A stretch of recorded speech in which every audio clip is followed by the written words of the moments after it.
So welcome to all in RTG digital platform. तो आज हम लोग फोर्थ मॉक इंटरव्यू कवर करने वाले हैं।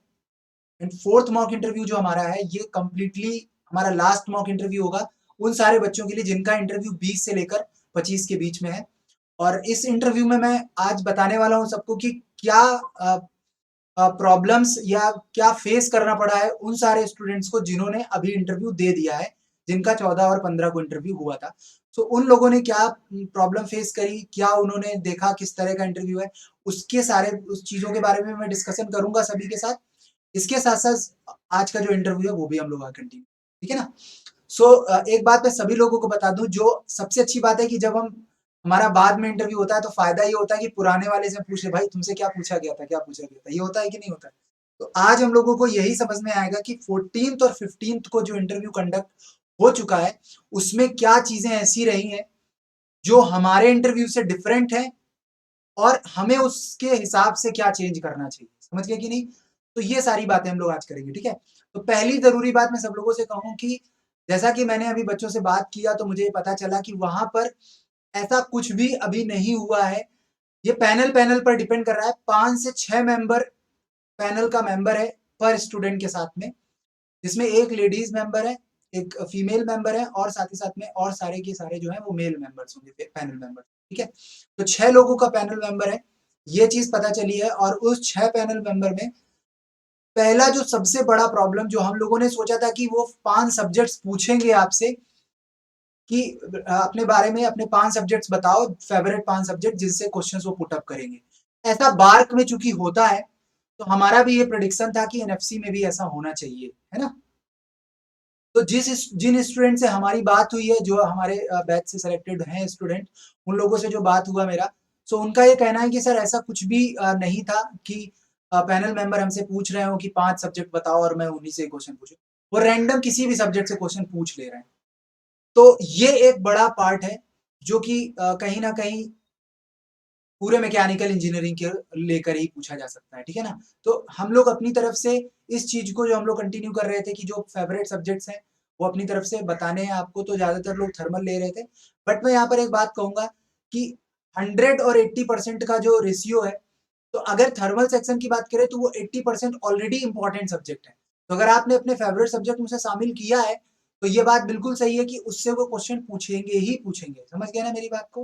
हाँ, एक दो सब्जेक्ट ऐसे हैं जो कोई भी फेवरेट में अपने नहीं कंसीडर करता है और वो वहां पर पुटअप हो रहे हैं, जैसे कि ड्राइंग, मेट्रोलॉजी। ये दो सब्जेक्ट्स ऐसे हैं जो किसी के भी फेवरेट नहीं रखते हैं ज्यादातर बच्चे, है ना। तो तुम्हें थोड़ा सा इन सब्जेक्ट्स पे ध्यान देना है, क्योंकि अगर वो क्वेश्चन इस सब्जेक्ट से पूछते हैं तो तुम्हें थोड़ा सा कहीं ना कहीं प्रॉब्लम फेस हो सकती है अगर तुम्हारे वो सब्जेक्ट्स प्रिपेयर नहीं है। फिर भी मैं डराने वाली बात नहीं कर रहा हूँ। इन दोनों सब्जेक्ट्स में भी जो क्वेश्चन पूछे जाएंगे वो वैसे ही क्वेश्चन होंगे जो तुमने पढ़ रखे हैं। तो तुम्हें इतना वरी नहीं होना है कि कुछ कठिन सी चीज पूछ ली जाएगी। ड्राइंग से किस तरह का क्वेश्चन पूछेंगे, इस तरह के क्वेश्चन पूछ रहे हैं कि कोई 3D मॉडल तुम्हें दे दिया, दिखा दिया और तुमसे पूछा जाएगा draw the front view, top view. ये व्यूज बनाने के लिए बोलेंगे।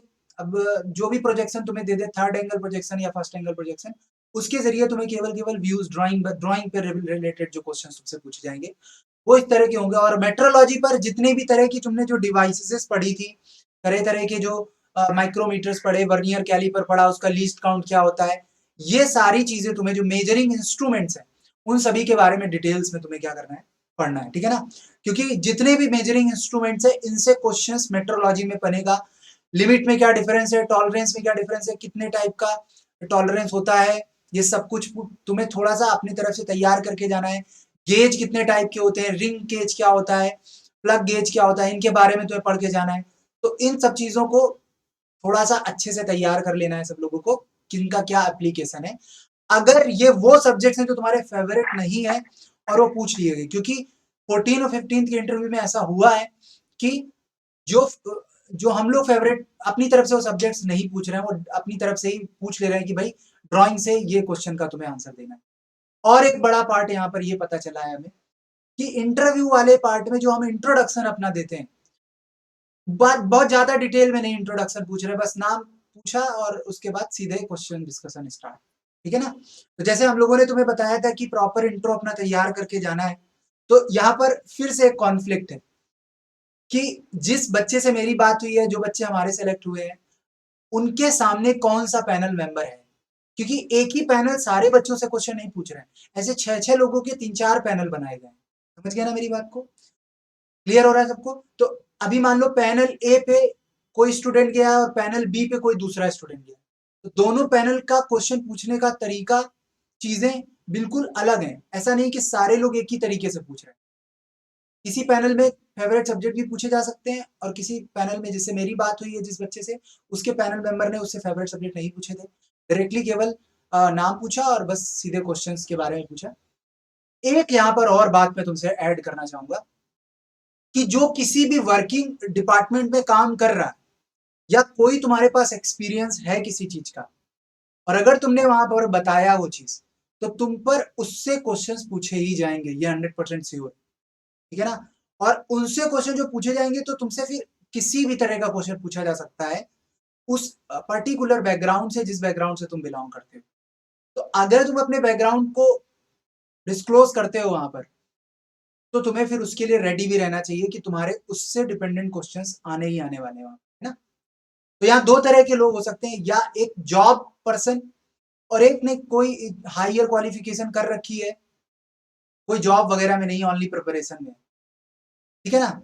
तो दोनों ही सिचुएशन पर फर्क क्या है कि जो पढ़ाई कर रखा है, तो उससे तो भाई पढ़ाई से रिलेटेड ही चीजें पूछी जाएंगी, तो तुम्हें आती होंगी। लेकिन जो लोग जॉब में है, किसी प्राइवेट जॉब में है या गवर्नमेंट जॉब में है, तो उस जॉब से रिलेटेड अगर तुम्हारी बात तुमने वहां पर बताई, तो तुम्हें जॉब से रिलेटेड जो प्रैक्टिकल वर्क वहां हो रहा है, उनसे रिलेटेड तुमसे चीजें पूछी ही जाएंगी, और वहां पर तुम्हें तैयार रहना चाहिए।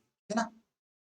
ठीक है। एक स्टूडेंट था अपने यहाँ पर, रेलवे में टेक्निकल डिपार्टमेंट में वर्क करता है, जॉब गवर्नमेंट ही है।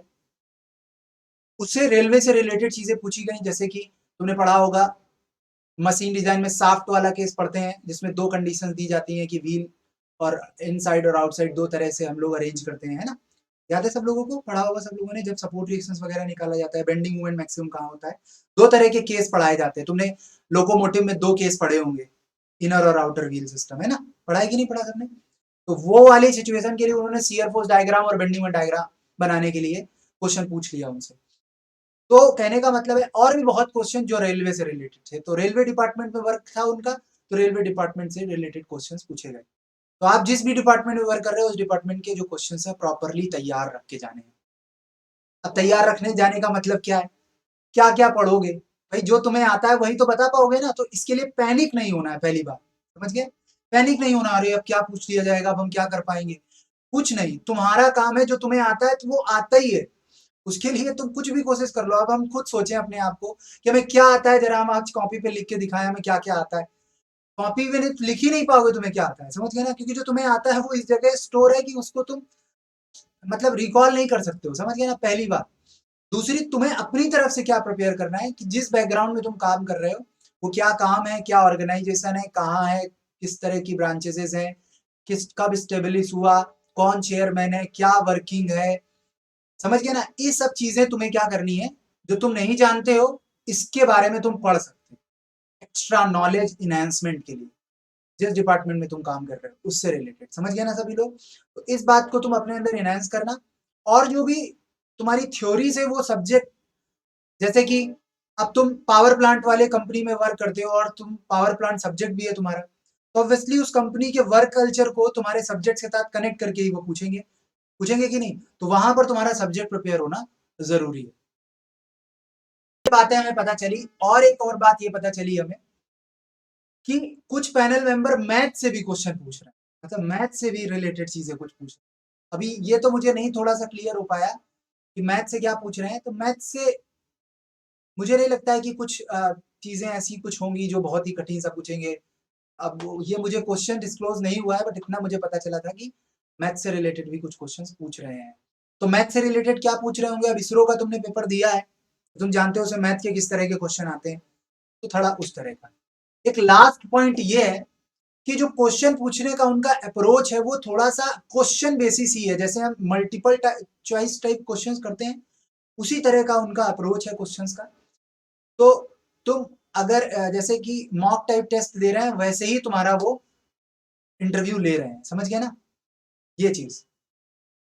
और अगर बात करें तो टाइम कितना इंटरव्यू में ले रहे हैं पर स्टूडेंट पे, तो 25 हमारा एवरेज टाइम है जो बच्चों पर जा रहा है, 25 मिनट है ना, एवरेज टाइम जो पर स्टूडेंट पर लग रहा है। अब पैनल मेंबर पर डिपेंड करता है, कोई पैनल मेंबर ज्यादा देर तक भी ले रहे हैं, 40 मिनट तक भी इंटरव्यू हो जा रहा है, तो किसी मेंबर में 20 मिनट में भी मतलब कंप्लीट हो जा रहा है इंटरव्यू। तो ऐसा पार्ट पता चला है, क्योंकि अभी हमारे सामने 14 और 15 तारीख का ही जो इंटरव्यू है वो खत्म हुआ, ठीक है। तो अभी हमें 16 का मतलब आज जो इंटरव्यू हुआ है कल भी होगा, तो वो सारी जो अपडेट है मैं बीच बीच में शॉर्ट क्लिप वीडियो बना बना के क्या करता रहूंगा, सबको अपलोड करता रहूंगा ग्रुप में, ठीक है ना, जिससे कि सब लोग अपडेट रहें किस तरह की चीजें हम लोग को देखने को मिल रही हैं। लास्ट बात मैं तुम सब लोगों से ये कहूंगा कि जो इंटरव्यू हो रहा है पहले डे में तुम्हारा डॉक्यूमेंट वेरिफिकेशन और फिजिकल हो जा रहा है, दूसरे दिन वो क्या कर रहे हैं, मॉक कर रहे हैं, ठीक है ना। ऐसा हुआ था 14 वाले बच्चों के साथ में, 14 को उनका डॉक्यूमेंट वेरिफिकेशन और फिजिकल हुआ और 15 को उनका मॉक इंटरव्यू हुआ, मतलब जो इंटरव्यू हुआ वो फाइनल हुआ। एक लास्ट पॉइंट यहाँ पर ये है कि फिजिकल में बहुत कुछ चीजें ऐसी हैं जो लोगों को ध्यान रखनी है, जैसे कि कलर ब्लाइंडनेस, कोई बच्चे ओवरवेटेड है तो वो लोग को से क्या किया जा रहा है, मेडिकली अनफिट करके उन्हें हटा रहे हैं। तो जो लोगों के साथ इस तरह की सिचुएशंस हैं तो उन्हें इस तरह से अपने अंदर परेशानी नहीं लेनी है कि मेरा अगर एनएफसी में नहीं हुआ तो मेरा कुछ नहीं लाइफ में हो सकता, राइट, ऐसा कुछ भी नहीं है। You have to focus on the another organisations. अगर आपको कलर ब्लाइंडनेस है तो रेलवे डिपार्टमेंट और खासकर काफी डिपार्टमेंट जो गवर्नमेंट के होते हैं वहां पर वो लोग नहीं लेते हैं, ठीक है ना। तो उन लोगों को थोड़ा सा अपने लिए कुछ नई अपॉर्चुनिटीज पे फोकस करना चाहिए, ठीक है ना। तो ये सारी बातें हैं जो मेडिकली चीजों को ध्यान देना है, क्योंकि कुछ बच्चे ऐसे हैं जिनके साथ ऐसा हुआ है, तो I am telling to that, ठीक है ना। तो कलर ब्लाइंडनेस का जो प्रॉब्लम है वो नेचुरल प्रॉब्लम है, किसी के साथ भी हो सकता है और बाई बर्थ होता है, उसका कोई सोल्यूशन भी नहीं है, ठीक है ना। दूसरी चीज, जो ओवरवेटेड है तो वो भी कुछ टेम्पररी, कोई तुरंत कल का तो सोल्यूशन नहीं है जो करा जा सके, ठीक है ना। तो उन लोगों को भी ध्यान रखना है कि जो गाइडलाइंस दी गई है उनको फॉलो करना रहेगा, उसी के हिसाब से वो चीजें कर रहे हैं। डॉक्यूमेंट से रिलेटेड जिसके साथ भी कोई दिक्कत है तो वो उतना सीरियस इशू नहीं है जितना फिजिकल वाला सीरियस इशू है, ठीक है ना। डॉक्यूमेंट में तुम्हें टाइम दिया जाएगा, अगर तुम्हारे कोई भी डॉक्यूमेंट ऐसे हैं जो नहीं प्रॉपरली प्रिपेयर्ड है या कोई भी प्रॉब्लम है, जैसे कि इकोनॉमिक जो मतलब जो ईडब्ल्यूएस वाला पार्ट है बहुत लोगों का, जिन्होंने सेंट्रल का सर्टिफिकेट नहीं बनवा रखा है और उन्होंने अपने जिले टाइप में स्टेट लेवल का बनवा रखा है और हिंदी वाला बनवा रखा है, तो वो लोग बिल्कुल पैनिक ना हो, वो अपना जो भी बना हुआ है उसको लेके जाएंगे। Finally at the time of joining का जो उन्हें टाइम दिया जाएगा उस टाइम में उन्हें अपना सेंट्रल लेवल का बनवाना रहेगा ईडब्ल्यूएस सर्टिफिकेट। जो लोग ओबीसी कैटेगरी से हैं उन लोगों की मैं बात बता रहा हूँ, ठीक है। सो फिजिकल में सीरियस इशू है, बट डॉक्यूमेंट वेरिफिकेशन में अगर कोई डॉक्यूमेंट में कुछ ऊपर नीचे है चल जाएगा, ठीक है ना। So don't worry about it. So सब लोगों को मेरे ख्याल से पैनिक लेने की बिल्कुल जरूरत नहीं है, बिल्कुल फ्रीली तुम्हें जाना है, इंटरव्यू देना है। तो हम लोग स्टार्ट करते हैं अपना 4th मॉक इंटरव्यू सभी लोगों के साथ। तो जैसा कि मैंने तुम्हें बताया ये सारी चीजें थी, हम लोग उसी को कंटिन्यू करेंगे आज के सेशन में, और कुछ क्वेश्चंस रहेंगे हमारी तरफ से। पंकज सर भी जुड़ेंगे अपने सेशन में जो थर्मल और आरएसी से रिलेटेड क्वेश्चंस पूछेंगे आपसे। मैं तुमसे मैकेनिक्स, होम टोम डिजाइन और एफएम से रिलेटेड क्वेश्चंस बस पूछना, ठीक है ना। ओके एवरीवन, तो स्टार्ट करते हैं एक एक करके सभी लोगों को। 1 सेकेंड।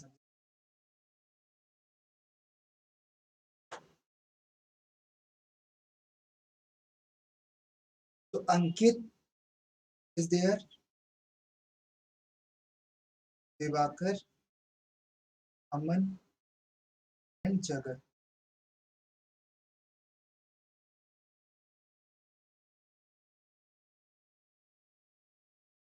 तो अंकित, आर यू देयर? हाँ अंकित, अपना वेबकैम ऑन कर लो और अपने बारे में थोड़ा सा बताओ मुझे।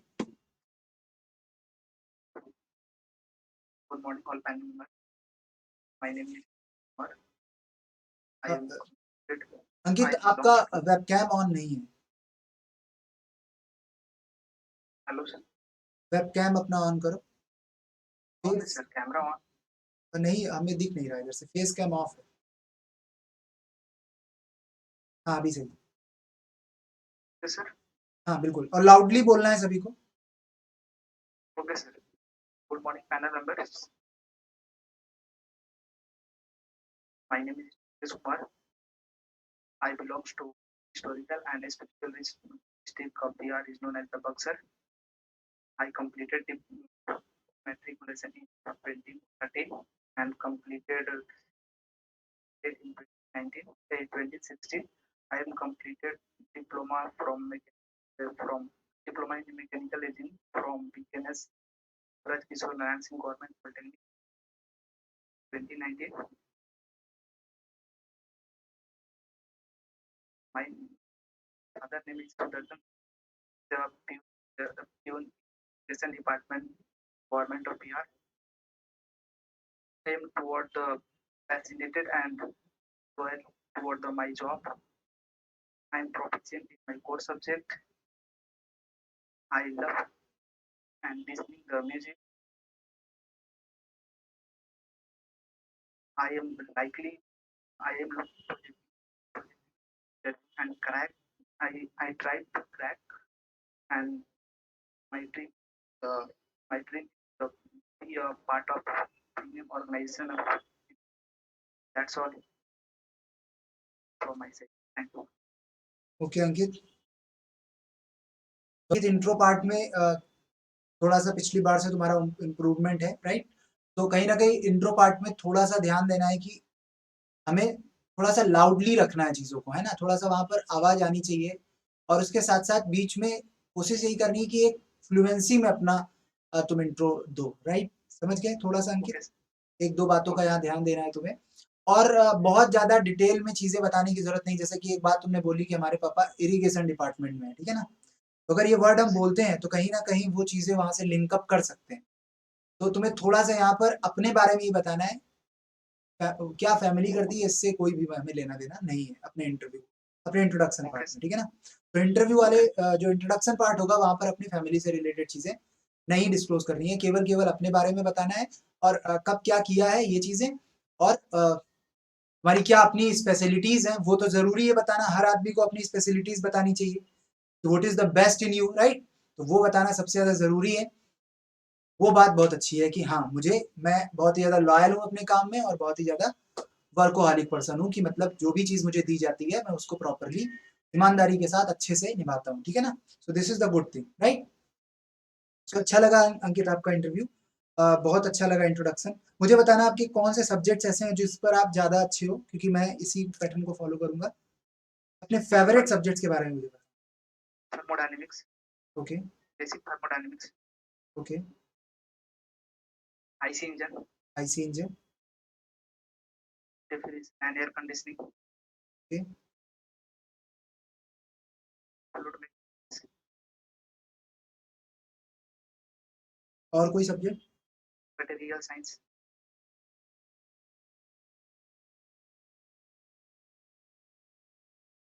तो यही सब्जेक्ट्स हैं कि और कुछ ऐड करना है?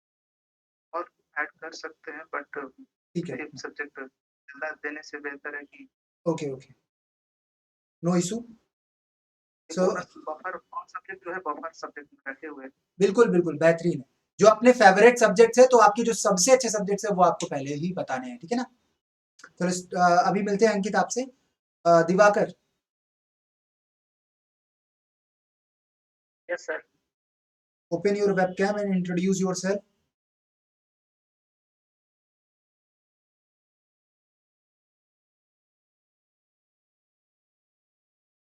Good evening to all of you. My name is Divakar Maurya. I have done diploma in 2014 mechanical engineering and government polytechnic Ghaziabad. I have joined Nancy company in 2014 to 2016. I have total 2 years experience and my post is assistant engineer training. Sir, so okay, Diwakar यहाँ पर 1-2 चीज़ें पहली ध्यान देनी है। जो start हम करते हैं तो रिस्पेक्टेड पैनल मेंबर्स हमेशा यूज़ करते हैं, है ना? ये जो भी गुड इवनिंग, गुड मॉर्निंग जो भी करना है, रिस्पेक्टेड पैनल मेंबर्स, ये वर्ड यूज करना ज़्यादा अच्छा है और सबसे बेहतर रहता है, ठीक है ना? ऑल ऑफ यू वर्ड थोड़ा कॉमन हो जाता है, Yes, तो you have to use the respected panel member, okay? ठीक है दिवाकर? दूसरी चीज़, yes, sir. 1 second. Hello, hello, hello. हाँ, कौन मैडम का?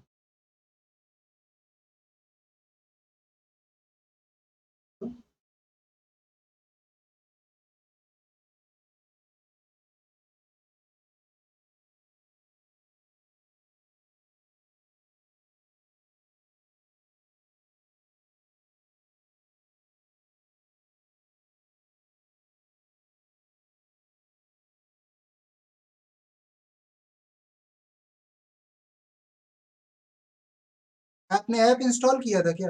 एक से चलो मैं देखता हूँ सर, अभी इंटरव्यू में हूँ ना मैं बच्चों। हाँ, अरे नहीं, मैं बात कर लूँगा उससे, आप परेशान नहीं। उन्हें पता नहीं कैसे कॉल कर दिया, मैं अभी फ़ोन करके बात करता हूँ। अभी आप जॉइन करेंगे ना इंटरव्यू? हेलो,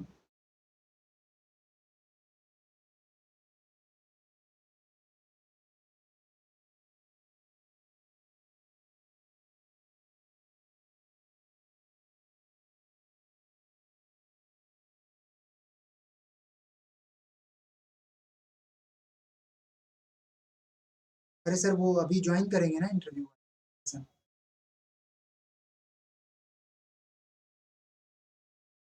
अच्छा सर, मैं हूँ अभी सेशन में ही हूँ, अभी अपने क्वेश्चन पूछूंगा फिर बाद में आप पूछ लीजिए।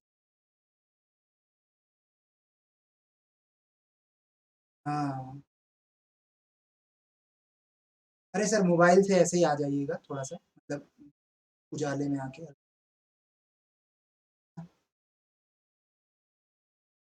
ठीक है, ठीक है, मैं लिंक आपको भेज, ठीक है, ठीक।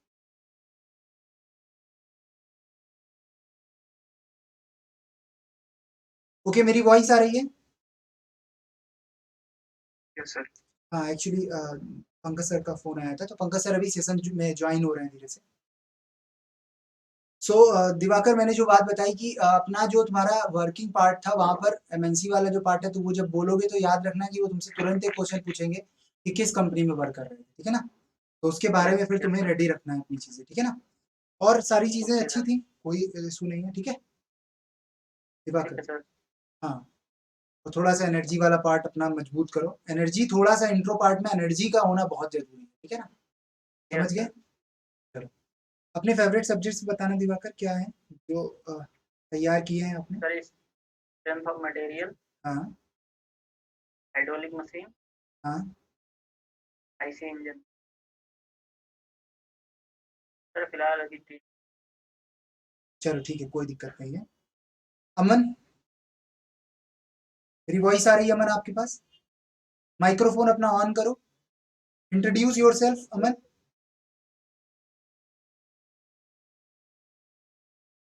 थोड़ा-सा लाउडली बोलो अमन।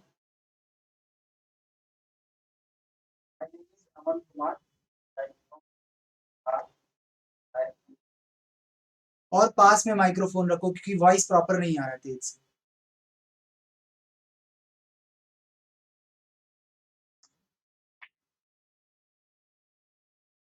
Hello, every panel member. Good evening. I am Aman Kumar. Aman Kumar. I belong to Bihar. I have completed my diploma in mechanical engineering in the year 2019. I'm, I'm preparing for various PSU exams and government exams. Okay Aman, और कुछ है बताने के लिए? Okay Aman. तो अच्छा है, कभी-कभी हम लोग बहुत शॉर्ट अपना इंट्रो करते हैं, तो वहाँ पर बहुत सारी पॉसिबिलिटीज़ जो है वो नहीं बनती है कि क्वेश्चंस ज़्यादा वहाँ से पुट अप हो सकते हैं इंट्रो पार्ट से। लेकिन थोड़ा-सा अगर आपके अंदर कोई ख़ासियत है या कोई अच्छी चीज़ है, तो you can express this particular part in your intro, ठीक है? अमन, तो इस चीज़ को तुम वहाँ रखो। थोड़ा-सा इंट्रो प्रिपेयर करो अमन अपना, ठीक है? अपनी कॉपी पेन लेकर अपने कॉपी पे लिखो इंट्रो पार्ट को और एक बार उसको दोबारा से रिहर्सल करो उसका, जिससे कि थोड़ा अच्छा हो पाए वहाँ पर, है ना? क्योंकि first impression is very important. जब हम इंट्रो दे रहे होते हैं तो वहां से काफी चीजें हमें जज हो जाती हैं। सबसे पहला पार्ट जज होता है इंट्रो से, वो है तुम्हारा कॉन्फिडेंस। तो अगर हमने इंट्रो कमजोर किया, डाउन किया, एनर्जी डाउन है, सही से नहीं अपने बारे में बोल, अपना नाम ही नहीं सही से ले पा रहे, तो वहां पर क्या होगा, तुम्हें एक निगेटिव इम्पैक्ट मिलेगा। और देखो, जब इंटरव्यू पैनल मेंबर बैठे होते हैं तो केवल ऐसे ही नहीं बैठे होते हैं, उनके पास एक पूरा का पूरा पेपर होता है और बहुत सारे कॉलम बने होते हैं जहां पर उनको कॉन्फिडेंस का कॉलम अलग होता है, हर चीज का कॉलम होता है। तो तुम्हारी मार्किंग वो उसी हिसाब से कर रहे होते हैं। तो तुम्हें बिल्कुल ये नहीं सोचने की जरूरत है कि किस चीज पर वो मार्किंग दे रहे हैं, या फिर तुम्हारे केवल क्वेश्चंस के आंसर में मार्किंग दे रहे हैं, ऐसा नहीं है। हर चीज वहां पर जज की जा रही होती है, स्टिल तुम्हारा ड्रेसिंग सेंस, एवरीथिंग, ठीक है। तो अपनी हर चीज पर तुम्हें ध्यान देना है, क्योंकि तुम्हें ऑलरेडी अपने इतना बड़ा कंपटीशन है, तुम किसी भी पार्ट में अपने आप को कमजोर नहीं रख सकते।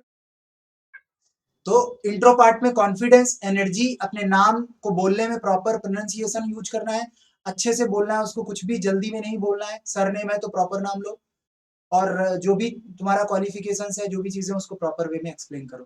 फैमिली डिटेल देने की बिल्कुल जरूरत नहीं, ठीक है। फेवरेट सब्जेक्ट क्या है मन आपके? So basic thermodynamics, fluid mechanics, and hydraulic machineries, strength of material,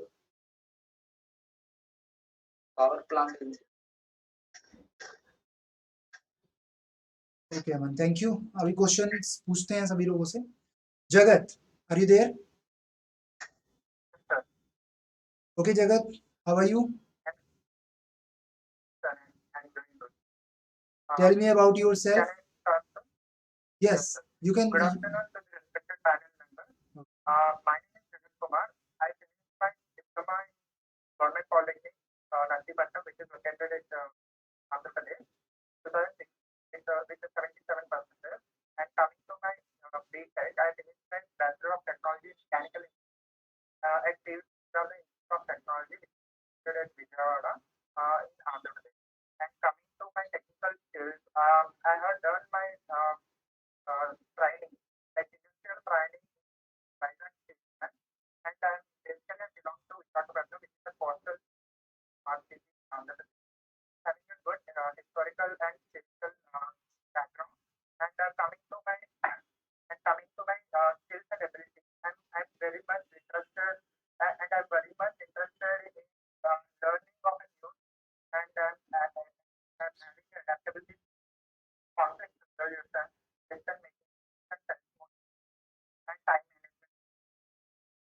Coming to my family background, and my father name is Srinivas Rao, and my mother name is Nagamai Paragon, and the name is Soumya. Coming to my coming to my current role, and I'm a person with doing job at Indian Institute of Oil as a project. Yes, sir, that's it. Okay जगत, thank you so much. जगत, एक बात थोड़ा सा यहाँ पर मैंने notice किया, your introduction was too good, ठीक है ना, बहुत अच्छा था, बहुत अच्छा कॉन्फिडेंस था, और वही एनर्जी, वही कॉन्फिडेंस आप सब लोग भी और लोग भी सीखें इस चीज से कि कॉन्फिडेंस और एनर्जी, जगत टू गुड, बहुत अच्छा था। एक दो जगह पर थोड़ा सा ध्यान देना है तुम्हें। पहली चीज है कि आई कांटेक्ट हमेशा मेंटेन रखना है, ठीक है ना। एट द टाइम जब आप हमसे बात कर रहे थे तो कहीं ना कहीं मोबाइल, मैं मानता हूँ, बट थोड़ा सा इस चीज को ध्यान देना है। अगर ये वाकई में मोबाइल की वजह से है तो इट्स अ गुड थिंग, कोई दिक्कत नहीं है, वो तो नॉर्मल सी बात है। Otherwise you have to focus on your eye contact. कभी भी बताते समय हमें इधर उधर अपने आई को इधर उधर नहीं ले जाना है, फेस टू फेस ही इंटरेक्ट करना है और अच्छे से उनको एक्सप्लेन करना है, पहली चीज। दूसरी चीज यहाँ पर यह है कि जब हम अपना इंट्रो लेंदी कर रहे होते हैं, बड़ा कर रहे होते हैं, ठीक है ना, तो उसके बीच में पॉजेजेस आते हैं, तो तुमने उसके लिए बहुत अच्छा किया कमिंग टू दिस। तो इससे क्या हुआ कि हमने इंट्रो को कुछ सेगमेंट्स में बांट दिया है, और उस सेगमेंट्स को रिकॉल करना हमारे लिए इजी है, because we divided our complete intro part in several segments, right. So it's a good thing. और एक दो तीन जगह पर तुम थोड़ा सा ध्यान रखना है कि अगर हम कभी चीज अच्छी बनाने की कोशिश करते हैं, जैसे कि हमने इंट्रो बहुत अच्छा बनाने की कोशिश करी, तो you have to very prepare for the questions also, समझ गए। जब हम अपने इंटरव्यू को बहुत अच्छा और बेहतर बनाने की कोशिश करते हैं, तो फिर मल्टीपल डायमेंशन से क्वेश्चन भी बनने चालू हो जाते हैं वहीं से। You have to very clear कि अगर हम अपने इंट्रोडक्शन पार्ट को जितना बड़ा कर रहे हैं, तो हम अपॉर्चुनिटी दे रहे हैं इंटरव्यू पैनल मेंबर को कि वो ज्यादा से ज्यादा क्वेश्चन हमसे वहां पूछने वाले हैं। तो दो चीजें होती है, गेम है एक पूरी तरह से। हमने क्या किया, एक दिमाग ना लगाते हुए एक अच्छा सा बिल्कुल बेहतर सा इंटरव्यू का जो इंट्रोडक्शन पार्ट है बना लिया, और हम उसके लिए प्रिपेयर्ड नहीं है तो हम फंस जाएंगे। और एक हमने खुद जाल बनाया इंटरव्यू पैनल मेंबर को फंसाने के लिए। किस तरह से कि उनको हमने ज्यादातर अपना जो 25 मिनट का टाइम है उसमें से हमने सोचा कि हमसे ज्यादा टेक्निकल क्वेश्चन ना पूछे, क्योंकि वो मेरे बहुत प्रिपेयर्ड नहीं है ना। तो मैंने क्या किया कि अपनी तरफ से इंट्रोडक्शन पार्ट ऐसा बना दिया कि इससे रिलेटेड हमसे ज्यादा क्वेश्चन पूछेंगे, क्या पूछेंगे, हमारी सिटी, हमारे बारे में, वो हमें बहुत आता है, हम बहुत अच्छे से आंसर दे सकते हैं। लेकिन अगर मटेरियल साइंस से क्वेश्चन पूछ लिया तो हम नहीं दे सकते। तो वहां पर क्या है कि हमने पूरी तरह से अपना इंटरव्यू का जो इंट्रोडक्शन पार्ट है वो बड़ा सा लेंदी बना लिया, और चांसेस है कि क्वेश्चन उस पर बेस्ड पूछे जा सकते हैं, और अगर पूछे जाते हैं तो फिर तो वहां से प्रिपेयर्ड हो तो तुम्हारा काफी इंटरव्यू का पार्ट तक, बहुत ज्यादा तो नहीं बोलूंगा मैं, लेकिन कुछ क्वेश्चन जो है वो तुम्हारे इंट्रोडक्शन पार्ट में ही खत्म हो जाएंगे, ठीक है ना। तो दो चीजें हैं यहाँ पर, अच्छी चीज भी है और अच्छी चीज नहीं भी है, दोनों पार्ट है इस जगह, ठीक है। अगर तो your introduction part two good, but वहां पर कुछ जगह जो जो चीजें बताई आपने उस जगह पर आपको थोड़ा सा उसका हिस्ट्री तैयार करके रखना है, ठीक है ना। जगह समझ के, जैसे कि अपना विजयवाड़ा के बारे में सारा कुछ क्या है, स्पेशलिटीज वहाँ की, है ना, वो सब कुछ थोड़ा सा आइडिया रहना चाहिए। और जो इंजीनियरिंग में तुमने बताया कि विजाग स्टील से आपने इंडस्ट्रियल ट्रेनिंग किया, तो विजाग स्टील के बारे में वो आपसे पूछ सकते हैं, ठीक है ना। जितनी भी चीजें हैं वो सब चीजें थोड़ा सा तैयार रखना है, किस तरह का वर्किंग है वहां पर, क्या होता है क्या नहीं होता है, सारा कुछ तुम्हें थोड़ा सा विजाग स्टील के बारे में पता होना। इंट्रो पार्ट में वहां से तुमसे क्वेश्चंस पूछे ही जाएंगे, उसमें कोई दूसरा दो राय है ही नहीं, ठीक है ना Jagat. So you have to very clear in your mind कि विजाग स्टील से रिलेटेड जो भी चीजें तुम्हारे पास हैं या जो तुमने वहां पर as a time of training देखा, उसको तुम्हें थोड़ा सा तैयार रखना है, ठीक है। So coming to your favorite subject, Jagat, what is your favorite subject? Thermodynamics, automobile. Still, whenever you are saying thermodynamics, you can say basic thermodynamics. It will be the better thing compared to thermodynamics. Okay, so basic thermodynamics. Okay, Automobile. automobile. Your diploma from mechanical engineering, right? Mechanical. Yes, sir. So, Automobile is an electrical. okay. Sense of mechanics and workshop technology, production technology.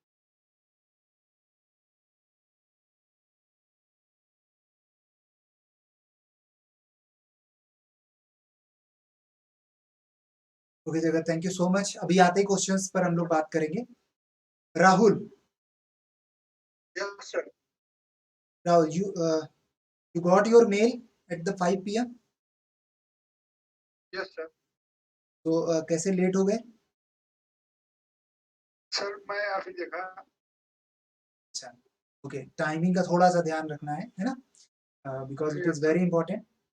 Okay Rahul, open your face cam और मुझे अपने बारे में कुछ बताओ, introduce yourself कि क्या background है और क्या ही चीजें हैं आपके बारे में, आप क्या हो उसके बारे में मुझे थोड़ा सा ब्रीफ में। सर मेरा नाम राहुल मिश्रा है। मैंने अपना डिप्लोमा 2020 में IIT इलाहाबाद से किया है और मेरा जो बिलोंगिंग है उत्तर प्रदेश है। ओके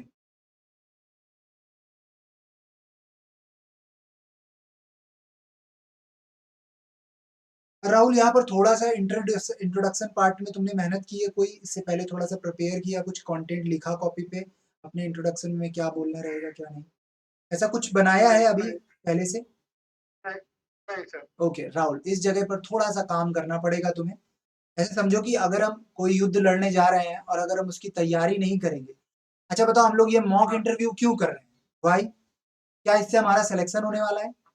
नहीं, हम लोग इससे ये सीखने वाले हैं कि हमारे अंदर क्या हमें सुधार करना चाहिए, समझ गए राहुल। सो हमें इस इंटरव्यू से केवल सीखना है, ये कुछ फिक्स नहीं है कि यही सेम चीज वहां पूछी जाएगी, बात समझ गए। हम अपनी तरफ से मल्टीपल डायमेंशन में अपने आप को मजबूत बनाने की कोशिश कर रहे हैं, कहीं से भी वो कुछ हमसे पूछे और हम उस पर बेस्ट रहें, क्योंकि हमारे पास ऑप्शन नहीं है, हमें जॉब चाहिए ही चाहिए इस वजह से। तो Rahul, you have to make your interview part, sorry introduction part firstly. सबसे पहले अपनी कॉपी पे अपने बारे में जो 4-5 बातें हैं वो तुम्हें लिख लेनी है, ठीक है ना? अपने बारे में ओके सर। तुम्हारी क्या स्ट्रेंथ है, किस चीज़ के लिए क्यों तुम क्या तुम्हारे में और दूसरे एक इंटरव्यूअर जो आने वाला है पर्सन, उसमें और तुम में क्या फ़र्क है? ऐसा तुम में क्या ख़ास है जो हम तुम्हें लें? तो हम जब तक भाई ओके। सोचो एक भीड़ है और हमें इलेक्ट करना है, उसमें से किसी लोगों को सेलेक्ट करना है, तो हम कैसे समझेंगे कि हमें आपको ही लें, हम इसे क्यों नहीं लें? तो वहाँ पर हमें अपने इंट्रोडक्शन में बताना होता है कि this is my quality sir, मेरे अंदर ये है, आप समझिए इस बात को। और जब हम इस चीज़ को वहाँ रखेंगे ही नहीं, सोच रहे हो ना मेरी बात को? जैसे जब तुमने देखा होगा कोर्ट वगैरह में जब क्या होता है, केस लड़े जाते हैं तो जो वकील होता है वो अपने अपने सारे पक्ष रखता है ना पूरी तरह से। अगर मान लो वो अपने पक्ष को रखे ही नहीं, तो केस एक तरफ चला ही जाएगा, एक हिस्से में चला जाएगा भाई पूरी तरह से, चाहे जितना भी तुम्हारे पास अच्छी चीज़ें हों।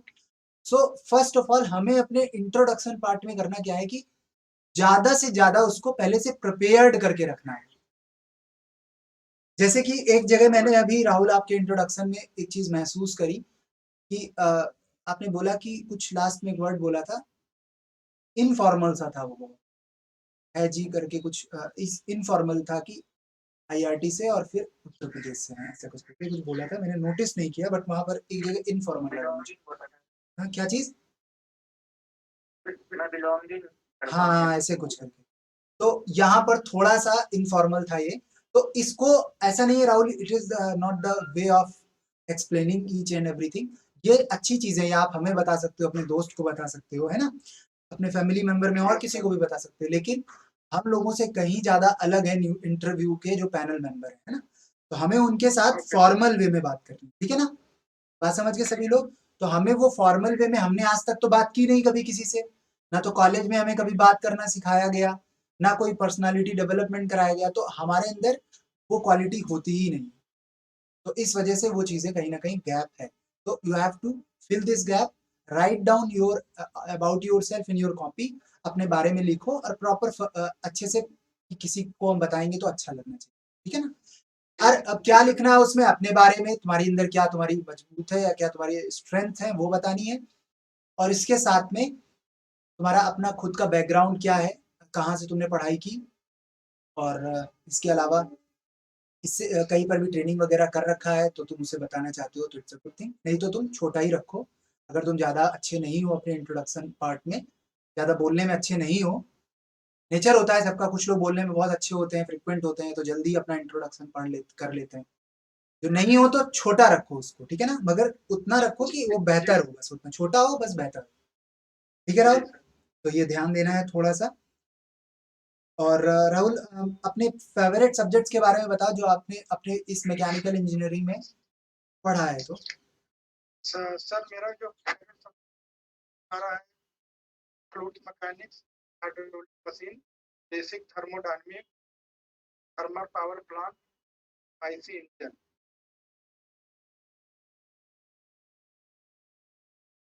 Very good. ओके राहुल। कहीं न कहीं सभी लोगों का जो इंट्रो पार्ट है वो हो गया। इन सब में इंट्रो का देखा जाए तो जगत का इंट्रो वाज़ टू गुड, ठीक है ना? और देन अंकित, फिर अमन, दिवाकर। अमन, दिवाकर दोनों सेम ही था। राहुल तुम्हारा थोड़ा-सा अच्छा था। चलो कोई बात नहीं, तो इसमें हमने सबको अपने सबके कमेंट कर दिए हैं ऑलरेडी कि किसको क्या बातें ध्यान रखनी है, ठीक है? सभी से हम क्वेश्चन से स्टार्ट करते हैं, क्वेश्चंस पूछना चालू करते हैं, फिर पहले मैं क्वेश्चंस अपने पूरे पूछ लूँगा और उसके बाद में पंकज सर सेशन जॉइन करेंगे, देन पंकज सर भी अपने क्वेश्चंस पूछेंगे, ठीक है? तो जैसा कि मैं देख पा रहा हूँ एफएम, अंकित आपका फेवरेट सब्जेक्ट है, दिवाकर आपका भी है, मन का भी है और जगत का नहीं है और राहुल का भी। तो एफएम से हम लोग क्वेश्चन स्टार्ट करते हैं, ठीक है ना? एफएम के बारे में।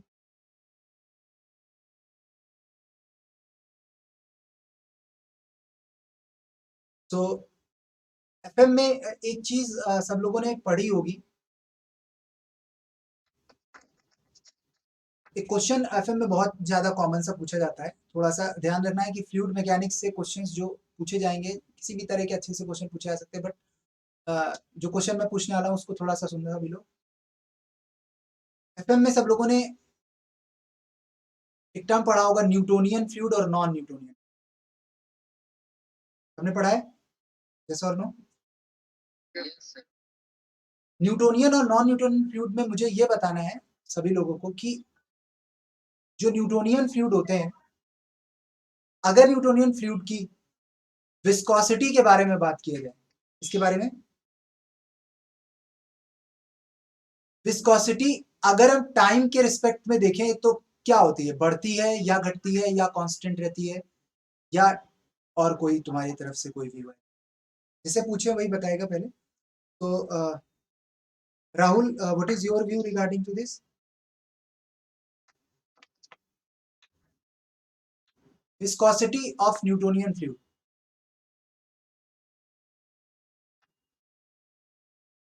सॉरी सर, नहीं पता है? Thank you. दिवाकर आप बताओ।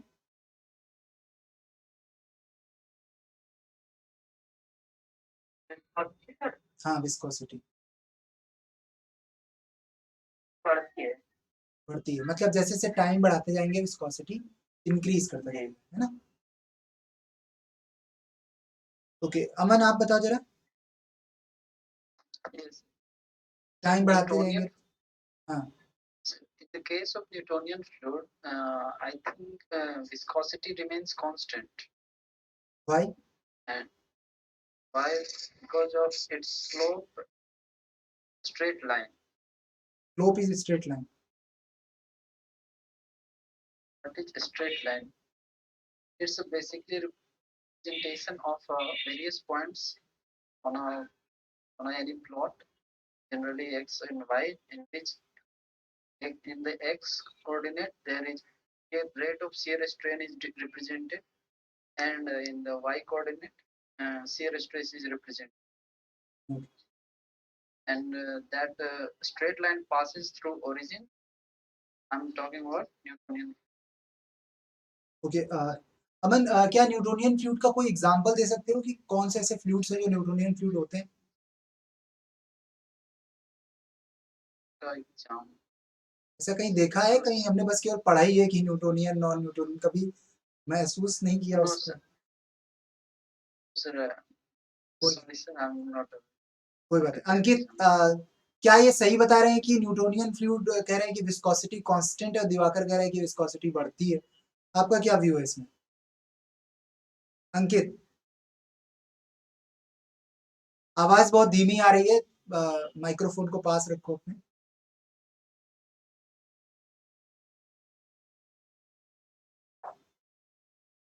अंकित, आवाज नहीं आ रही है, रीज्वाइन करो फिर से सेशन को।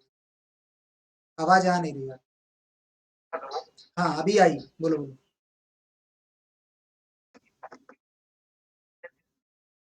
वॉइस नहीं आ रहा है, ईयरफोन आपका शायद सही नहीं है, वॉइस को अच्छा करो अंकित, अदरवाइज थोड़ा सा प्रॉब्लम आए। हाँ, बोलो बोलो बोलो। हाँ बोलो, ऑडिबल हो, बट थोड़ा सा आवाज कट रही है बहुत ज्यादा।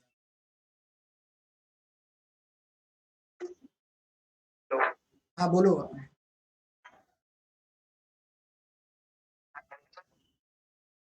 अंकित, रीज्वाइन करो सेशन को, क्योंकि आवाज आ नहीं रही, कट रही है।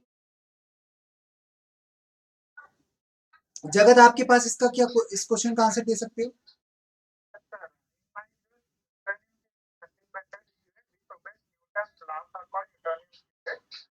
It is completely depends on temperature. I think viscosity. Okay, positive increase. Okay, very good. Ankit, बताओ मुझे एक बार अपनी तरफ से भी व्यू दो, विस्कोसिटी इंक्रीज करेगा या नहीं करेगा? Sir,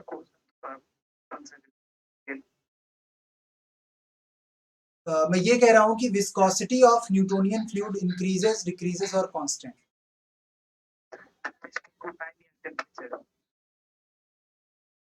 टाइम की बात कर रहे हैं। टाइम के रिस्पेक्ट में विस्कोसिटी सर कांस्टेंट होती है। What is the reason? ये होता है कि न्यूटोनियन फ्लूइड की डिपेंडेंट टाइम होता है, only dependent on temperature, but Newtonian fluid time, temperature और इस क्या बोलते हैं,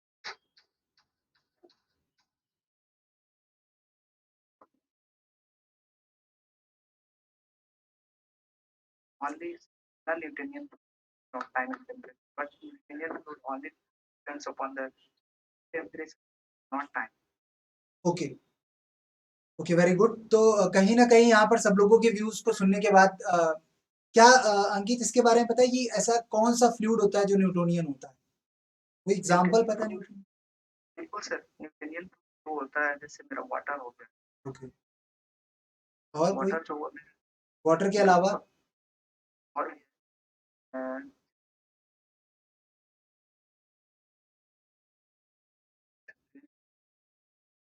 एल्कोहल, मिल्क, मिल्क को न्यूटोनियन फ्लूइड बोल सकते हैं। चल चलो देखो, न्यूटोनियन फ्लूइड की अगर मैं बात करूं तो न्यूटोनियन फ्लूइड सब लोगों ने पढ़ा होगा कि न्यूटोनियन फ्लूइड वो फ्लूइड होते हैं जो न्यूटन्स लॉ ऑफ विस्कोसिटी को क्या करते हैं, फॉलो करते हैं, ठीक है ना। और न्यूटन्स लॉ ऑफ विस्कोसिटी का स्टेटमेंट ये था कि जो पर्टिकुलर वेलोसिटी ग्रेडियंट या शियर स्ट्रेन जो हम दे रहे होते हैं, शियर स्ट्रेन का जो रेट होता है, रेट ऑफ शियर स्ट्रेन जो होता है, उसी के डायरेक्टली प्रोपोर्शनल होता है हमारा शियर स्ट्रेस, ठीक है ना। तो विस्कोसिटी जो प्रॉपर्टी होती है फ्लूइड की, उसकी वजह से एक लेयर अपने ऊपर वाली लेयर के बीच में होने वाले रिलेटिव मोशन का अपोज करती है। तो वहां पर जो डिफॉर्मेशन हो रहा है, रेट ऑफ डिफॉर्मेशन जो हो रहा है, जिसे हम लोग रेट ऑफ शियर स्ट्रेन कहते हैं, वो शियर स्ट्रेस दोनों एक दूसरे के डायरेक्टली प्रोपोर्शनल होते हैं in case of fluid, okay. और वो न्यूटोनियन फ्लूइड होता है, और उस सिचुएशन पर हम बोलते हैं कि ये न्यूटन्स लॉ ऑफ विस्कोसिटी को फॉलो कर रहे हैं। वहां पर एक चीज निकल के आती है कि टो बराबर mu d u over d y या mu d phi over d t करके लिख सकते, ठीक है ना। तो यहां से एक चीज समझ रहे होगे कि जो स्लोप होता है शियर स्ट्रेस और rate of shear strain curve का, वो विस्कोसिटी को ही रिप्रेजेंट करता है। और तुमने देखा होगा कि एक स्ट्रेट लाइन का स्लोप हमेशा कैसा होता है, कांस्टेंट होता है ना। स्ट्रेट लाइन का स्लोप अमन क्या होता है, कांस्टेंट होता है, ठीक है। तो लाइन हमारा कर्व है और उसका स्लोप जो है वो कांस्टेंट है, ठीक है। और स्लोप किस चीज को रिप्रेजेंट कर रहा है, विस्कोसिटी। वो भी कौन सी विस्कोसिटी, डायनामिक या काइनेमेटिक? Dynamic viscosity, right. तो डायनामिक विस्कोसिटी को रिप्रेजेंट कराता है, और वो डायनामिक विस्कोसिटी जो है वो कांस्टेंट रहती है। जिस फ्लूइड का स्लोप जितना ज्यादा होगा, उसकी डायनामिक विस्कोसिटी उतनी ज्यादा होगी। समझ गया कि नहीं? तो जो दो लाइनें हैं, अगर एक कम एंगल पर और एक ज्यादा एंगल पर है, तो क्या होगा, विस्कोसिटी उसी की उतनी ज्यादा होगी जिसका स्लोप जितना ज्यादा होगा। जैसे कि फ्लूइड्स में देखे जाए तो ऐसे कौन से फ्लूइड्स हैं जो जनरली तुम किताबों में पढ़ते हो, वो सभी न्यूटोनियन ही फ्लूइड पढ़ाए जाते हैं। तुमने क्वेश्चंस देखे होंगे बहुत सारे, जहां पर एयर की बात करता है, जहां पर ऑयल की बात करता है, जहां पर केरोसिन की बात करता है, जहां वाटर की बात करता है कि नहीं, हर जगह क्वेश्चंस में 100% जितने क्वेश्चन तुम पढ़ोगे तो कहीं क्या कोई क्वेश्चन ऐसा आता है कि एक हनी है और उस हनी पर ये हो रहा है, ऐसा कोई क्वेश्चन आता है? नहीं आता। सारे क्वेश्चन ऑयल पे आते हैं, इसका स्पेसिफिक ग्रेविटी इतना है, या केरोसिन पर क्वेश्चन आता है। तो सारे कौन से फ्लूइड होते हैं हमारे, न्यूटोनियन फ्लूइड, है ना। तो न्यूटोनियन फ्लूइड के जनरल एग्जांपल जो हमने जनरल वाटर को देखें, एयर को देखें, केरोसिन देखें, ऑयल देखें, these are the example of Newtonian. तो आई होप सबको समझ में आ गया होगा क्वेश्चन, ठीक है, बहुत अच्छी बात। एक क्वेश्चन सब लोगों ने और पढ़ा होगा फ्लूइड मैकेनिक्स में ही, क्या इस चीज को मैं थोड़ा सा पूछूंगा, लास्ट इंटरव्यू में मैंने क्वेश्चन पूछा था, but that is the important question, इस वजह से मैं इस सेशन में पूछ रहा हूँ। तो मुझे बताना सब लोग, एक फैक्टर आपने पढ़ा होगा जिसका नाम होता है फ्रिक्शन फैक्टर, पढ़ा है अंकित? Yes sir. और friction coefficient, yes sir. Last interview में थे अंकित तुम? नहीं सर, ओके ओके, चलो। सो क्या फ्रिक्शन फैक्टर और फ्रिक्शन कोफिशिएंट के बारे में इंफॉर्मेशन है किसी को? क्या दोनों चीजें सेम है या अलग हैं? ये बात मैं पहले तो पता करूंगा, फिर उसके बाद हम लोग डिस्कस करेंगे। तो हमें बताएंगे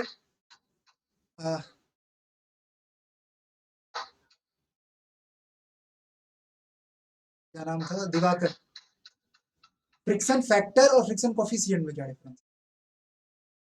नहीं पता। नहीं पता है। अमन आप बताओ। Sir, is that coefficient of friction और फ्रिक्शन कोएफिशिएंट वही सेम बोल रहे हैं सर? हाँ, फ्रिक्शन कोफिशिएंट और कोफिशिएंट ऑफ फ्रिक्शन और फ्रिक्शन फैक्टर, हाँ।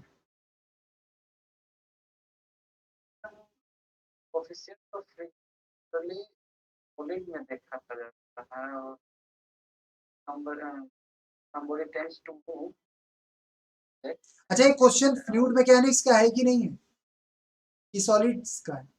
fluid factor I think friction factor जो है फ्लूइड में आता है अच्छा, ऑफिस के सॉलिड और आता है चलो ठीक है, मतलब तुम कंफ्यूज हो इसमें, अभी उतना ज्यादा क्लियर नहीं है, राइट? तो हम रिलेट कर पा रहे कोफिशिएंट फ्रिक्शन से हाँ, तो न्यू होता है और अपोजिट लगता है डायरेक्शन ओके ओके। मतलब अभी तुम्हें ऐसा कुछ आइडिया है क्या कि फ्रिक्शन फैक्टर और कोफिशिएंट ऑफ फ्रिक्शन एफएम में कहीं कनेक्टेड है, कहीं पर भी पढ़ा कि दोनों सेम ही चीजें हैं, या मैं बस केवल तुम्हें डराने के लिए दो अलग अलग नाम बता? नहीं, आइडिया चलो, कभी भी ऐसा क्वेश्चन आता है, अगर इंटरव्यू में तुम्हें कोई क्वेश्चन पूछा जाए और तुम ना बता पा रहे हो, तो वहां पर क्विट करना ज्यादा अच्छा होता है कंपेयर टू उनको डाइवर्ट करना, ठीक है ना? उनको इधर उधर डाइवर्ट करने में तुम्हारा ही नुकसान है, ठीक है? तो जितनी तुमने अच्छी चीजें अपनी बताई होंगी वो सब खराब हो जाएंगी इस गलती की वजह से, ठीक है? तो कभी भी तुम्हें लगे कि तुम्हें क्वेश्चन नहीं आ रहा है, तो बस कह दो sir I am not sure about it, फिर आप कुछ दूसरा क्वेश्चन पूछो, ठीक है ना? तो that is the correct way, okay? चलो, आसिफ भी हमारे साथ जुड़ चुके हैं, क्योंकि आसिफ लेट है आज, है ना? आसिफ, आपका इंटरव्यू किस डेट को है? आसिफ, आपका माइक्रोफोन ऑफ है।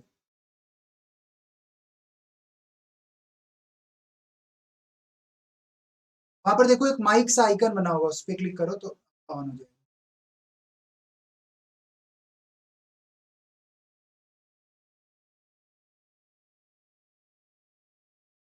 चलो, जब तक मैं आता हूँ अभी आसिफ तुम्हारे पास, जब तक अपना माइक ऑन कर लेना। जगत, क्या इस क्वेश्चन का आंसर देना चाहोगे? Friction factor sir, friction factor और कोफिशिएंट ऑफ फ्रिक्शन क्या दोनों सेम चीज है या अलग अलग है?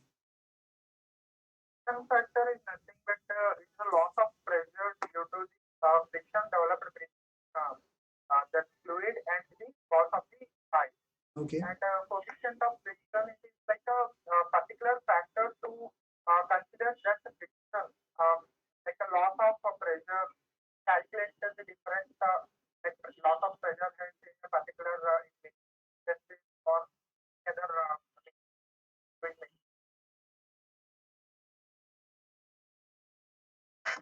क्या रिलेशन कुछ पता है इनके बीच में, या दोनों एक ही चीजें हैं?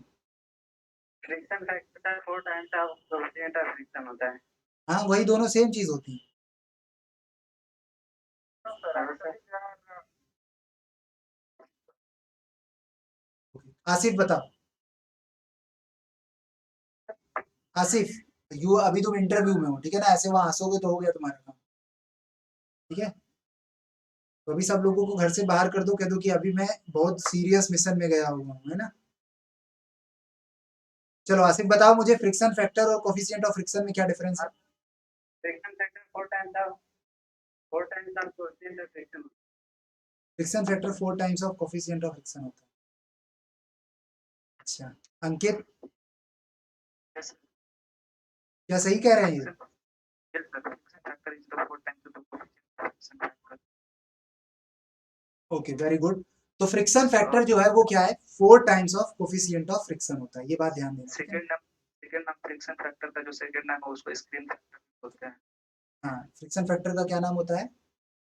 स्किन फैक्टर, स्किन फैक्टर भी बोलते हैं फ्रिक्शन फैक्टर को। यस, कोई और जानता है फ्रिक्शन फैक्टर का दूसरा नाम? फ्रिक्शन फैक्टर तो फ्रिक्शन फैक्टर ही होता है ना, उसी को डार्सी विस्बैक फैक्टर बोलते हैं, ठीक है? जो फ्रिक्शन फैक्टर है वो हमारा डार्सी विस्बैक फैक्टर होता है, उसका एक ही नाम होता है, ठीक है? जो कोफिशिएंट ऑफ फ्रिक्शन है, समझ गया सभी लोग? उसको हम लोग कहते हैं स्किन कोफिशिएंट ऑफ फ्रिक्शन।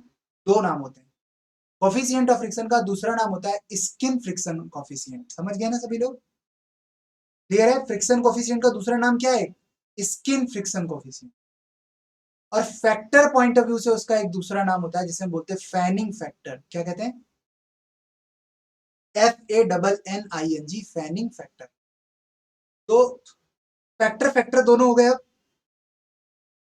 पहला वाला जो फ्रिक्शन फैक्टर था वो तो डार्सी विस्बैक फैक्टर होता ही है। जो कोफिशिएंट ऑफ फ्रिक्शन है उसको फैक्टर की फॉर्म में अगर तुम्हें पढ़ना है तो उसको बोलेंगे फैनिंग फैक्टर। क्या बोलेंगे? Fanning factor. और कोफिशिएंट ऑफ फ्रिक्शन का दूसरा नाम है स्किन फ्रिक्शन कोफिशिएंट। याद रखोगे सब लोग। एक चीज और पूछी जाती है, तुमने पढ़ा होगा, रेनॉल्ड नंबर और रिलेशन पूछा जाता है, रेनॉल्ड नंबर और फ्रिक्शन फैक्टर के बीच में फॉर लैमिनार। पढ़ा है कि नहीं? तो कोई बता सकता है रिलेशन क्या है? अंकित, अंकित बताएं। What is the relation between the friction factor and Reynold? Sir R by friction factor है सर। हाँ, friction factor is equal to, जो फॉर्मूला होता है वो क्या होता है? R by 64 by. Friction factor का यस सर। सोच लो। Yes sir. सोच लिया। और कोई बताए? दिवाकर सही कह रहे हैं ये? यस सर 64 64 अपन आ रही फ्रिक्शन फैक्टर होता है कि कोफिशिएंट ऑफ फ्रिक्शन होता है? फैक्टर होता पक्का 100%? ताला लगा दिया है। जाए? यस सर लॉक कर दीजिए। लॉक कर दो। आसिफ तुम बताओ, सही बता रहे हैं? Sir friction factor 64 upon R होता है या coefficient of friction 64 upon R होता है?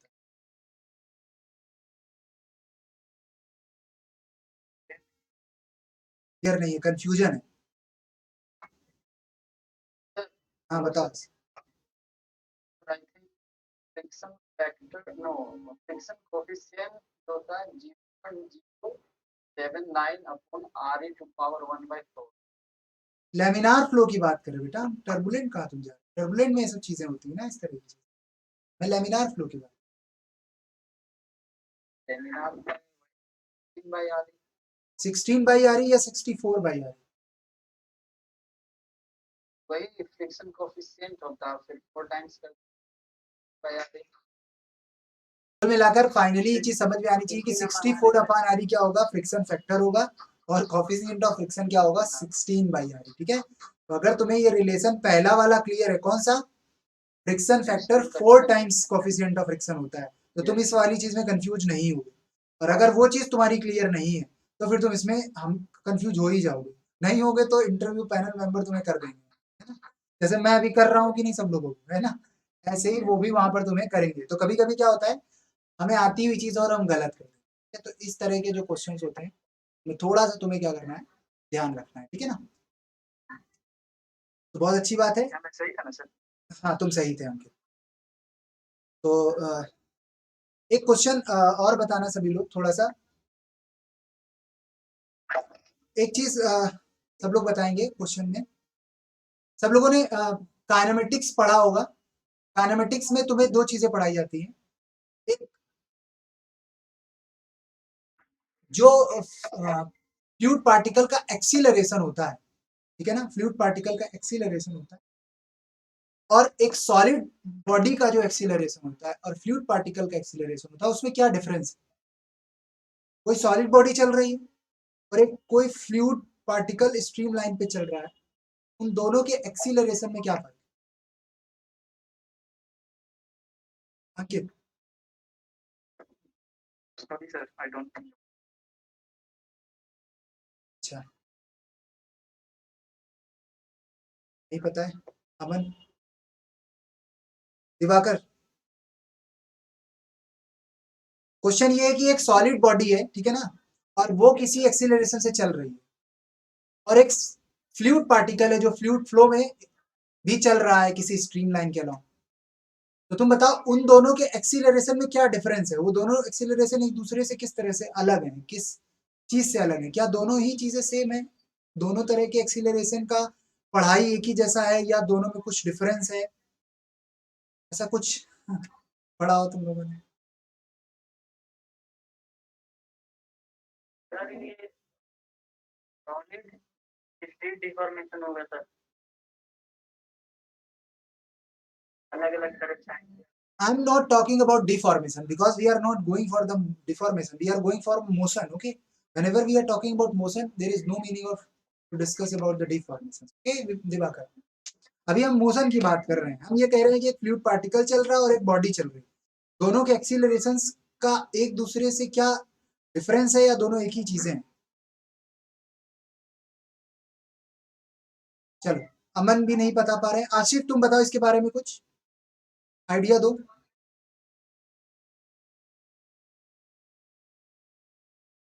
The fluid type.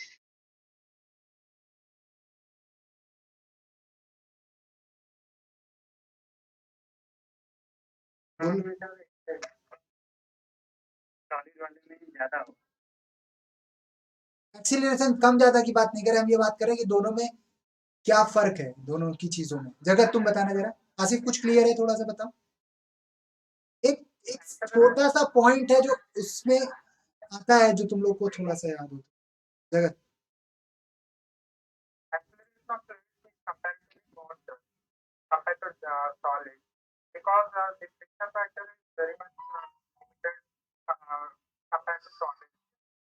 While comparing, I think it is two times more difficult. Microphone of कर ले सभी लोग, जो लोग की सराउंडिंग आवाज आ रही है। आसिफ, जो लोग बोल रहे होंगे तभी माइक्रोफोन ऑन करना। देखो जगत, यहाँ पर सब लोग समझेंगे इस क्वेश्चन का जो आंसर है। तुमने एक चीज पढ़ी होगी, सॉलिड में जो एक्सीलरेशन होता है वो क्या होता है? डीवी बाई डी टी होता है। क्या होता है? डीवी बाई डी टी, मतलब rate of change of velocity with respect to time is the acceleration. होता है कि नहीं? सॉलिड्स में जब हम काइनेमेटिक्स पढ़ते हैं सॉलिड्स में, तो हम ये कहते हैं कि किसी भी बॉडी का जो भी चेंज है वो टाइम के साथ देखा जाता है। किसके साथ देखा जाता है? वेलोसिटी का किसके रिस्पेक्ट में देखते हैं? टाइम देखते हैं, है ना। जबकि बात की जाए किसमें? फ्लूइड में जो भी एक्सीलरेशन है वो कहीं ना कहीं स्पेस और टाइम दोनों को लेकर पढ़ा जाता है। पढ़ते हैं कि नहीं हम लोग? एक्सीलरेशन को जब हम डीवी बाई डी टी लिखते हैं तो हम वहां ये कहते हैं कि वेलोसिटी जो है वो टाइम का ही फंक्शन नहीं है अकेले। वेलोसिटी एक्स का भी फंक्शन है, वेलोसिटी वाई का भी फंक्शन है, वेलोसिटी जेड का भी फंक्शन है, वेलोसिटी टी का भी फंक्शन है। तो एक्सीलरेशन बराबर जब हम लिखते हैं कोई भी चीज वेलोसिटी, जैसे कि एक्स डायरेक्शन की, हम मान लो कि हमारा 1D मोशन हो रहा है। कैसा मोशन हो रहा है? पार्टिकल कैसे चल रहा है? एक स्ट्रेट लाइन में चल रहा है। उसके पास एक ही कंपोनेंट है वेलोसिटी का, u। समझ गए सभी लोग? तो du बाई डी टी ही तो एक्सीलरेशन होगा कि नहीं? होगा कि नहीं होगा? लेकिन u जो है ना वो t का फंक्शन नहीं है अकेले, कि u is equal to 3t square. तो तुमने क्या कर दिया? d बाई डी टी और 3t स्क्वायर कर दिया और 6t आ गया और काम खत्म हो गया। और टाइम रख दो तो तुम्हें 6t पर t बराबर 1 सेकेंड पर एक्सीलरेशन 6 है, t बराबर 2 पे एक्सीलरेशन 12 है, हो जाएगा। समझ गए? लेकिन क्या जरूरी है कि वेलोसिटी केवल टाइम का फंक्शन हो? वेलोसिटी ऐसा भी तो हो सकता है 2x square plus 3y square plus 2t। ऐसा नहीं हो सकता वेलोसिटी का equation? Velocity can be the function of x y z t, पूरा फंक्शन हो सकता है। वहां पर जब तुम डिफरेंशिएट करोगे एक्सीलरेशन को, वेलोसिटी को टाइम के रिस्पेक्ट में, तो क्या होगा? पहले वो x के रिस्पेक्ट में डिफरेंशिएट करेगा, dx बाई dt करेगा। मतलब ऐसे लिखेंगे del u over del x plus d x by d t, करते हैं ना, plus del u over del y plus d y by d t plus del u over del z into d z by d t. करते हैं कि नहीं? और यहां से क्या बनता है बताओ? याद आ रहा है कुछ हल्का हल्का सा? याद आ रहा है क्या बनता है? सब लोग को पता होगा, जब हम लोग u को x के रिस्पेक्ट में करते थे तो आगे u आ जाता था। तो u del u over del x, v del u over del y, ऐसे करके आगे करते थे। और फिर प्लस में लास्ट में आता था del u over del t. दो एक्सीलरेशन होते थे। एक एक्सीलरेशन को कौन सा नाम कहते थे? बताओ, दो एक्सीलरेशन कौन कौन से हैं? Convection और temporal. हाँ, एक Oral और convective. एक कन्वेक्टिव एक्सीलरेशन होता है और एक टेम्पोरल एक्सीलरेशन। और टेम्पोरल को ही दूसरा नाम क्या होता है? Local acceleration. आसिफ बताओ, वो दो एक्सीलरेशन के क्या क्या नाम होते हैं?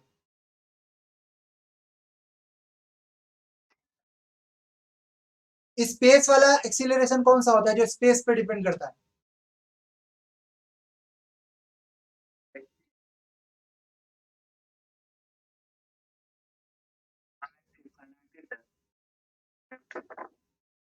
और जो टाइम वाला होता है वो टेम्पोरल एक्सीलरेशन। समझ गए? तो दो एक्सीलरेशन, एक कौन सा? कन्वेक्टिव जो कि स्पेस पे डिपेंड करेगा, और दूसरा जो टाइम पर डिपेंड करता था उसे क्या बोलते थे हम लोग, टेम्पोरल एक्सीलरेशन। समझ गया नहीं आप सब लोगों को? तो यही डिफरेंस है सॉलिड के एक्सीलरेशन में और फ्लूइड पार्टिकल के। समझ गए ना कि ये स्पेस पर भी और टाइम दोनों पर डिपेंड करता है। अगर फ्लो स्टडी है, कौन सा फ्लो है, तो कौन सा एक्सीलरेशन जीरो हो जाएगा? तो स्टडी है तो टाइम पे टेम्पोरल डिपेंड जीरो, नहीं करेगा। टेम्पोरल जीरो हो जाएगा। तो टेम्पोरल हाँ, एक्सीलरेशन जीरो हो जाएगा कि नहीं, जी सर, है ना? जी सर। और अगर फ्लो यूनिफॉर्म है तो स्पेस पे डिपेंड नहीं। कन्वेक्टिव एक्सीलरेशन जीरो हो जाएगा। कौन बचेगा? केवल टेम्पोरल। टेम्पोरल। और वही एक्सीलरेशन देखा जाए तो हम लोग सॉलिड बॉडी में पढ़ते हैं अकेले, है ना, टाइम वाला।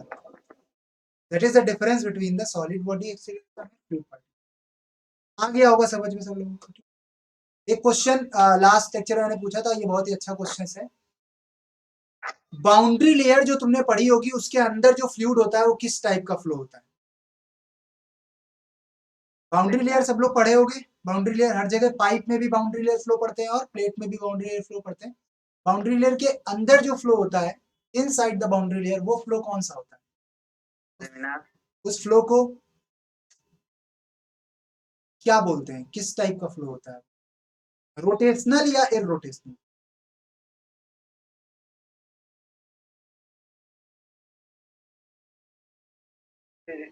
रोटेशनल होगा।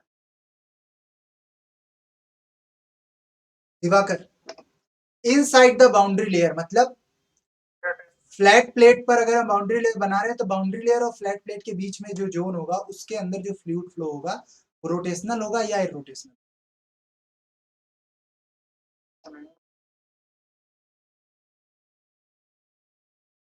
अंकित बताओ। सर रोटेशनल होगा। और केस पे करके देखिए तो 5 to 5 मीटर का अंतर है, तो वो रोटेशनल वो रोटेशनल। आवाज तुम्हारी अंकित बहुत ज्यादा खराब आती है, पता नहीं क्यों। सब लोग अपने माइक्रोफोन ऑफ करें। इसका नहीं तो वो दिवाकर अपना माइक्रोफोन ऑफ करो,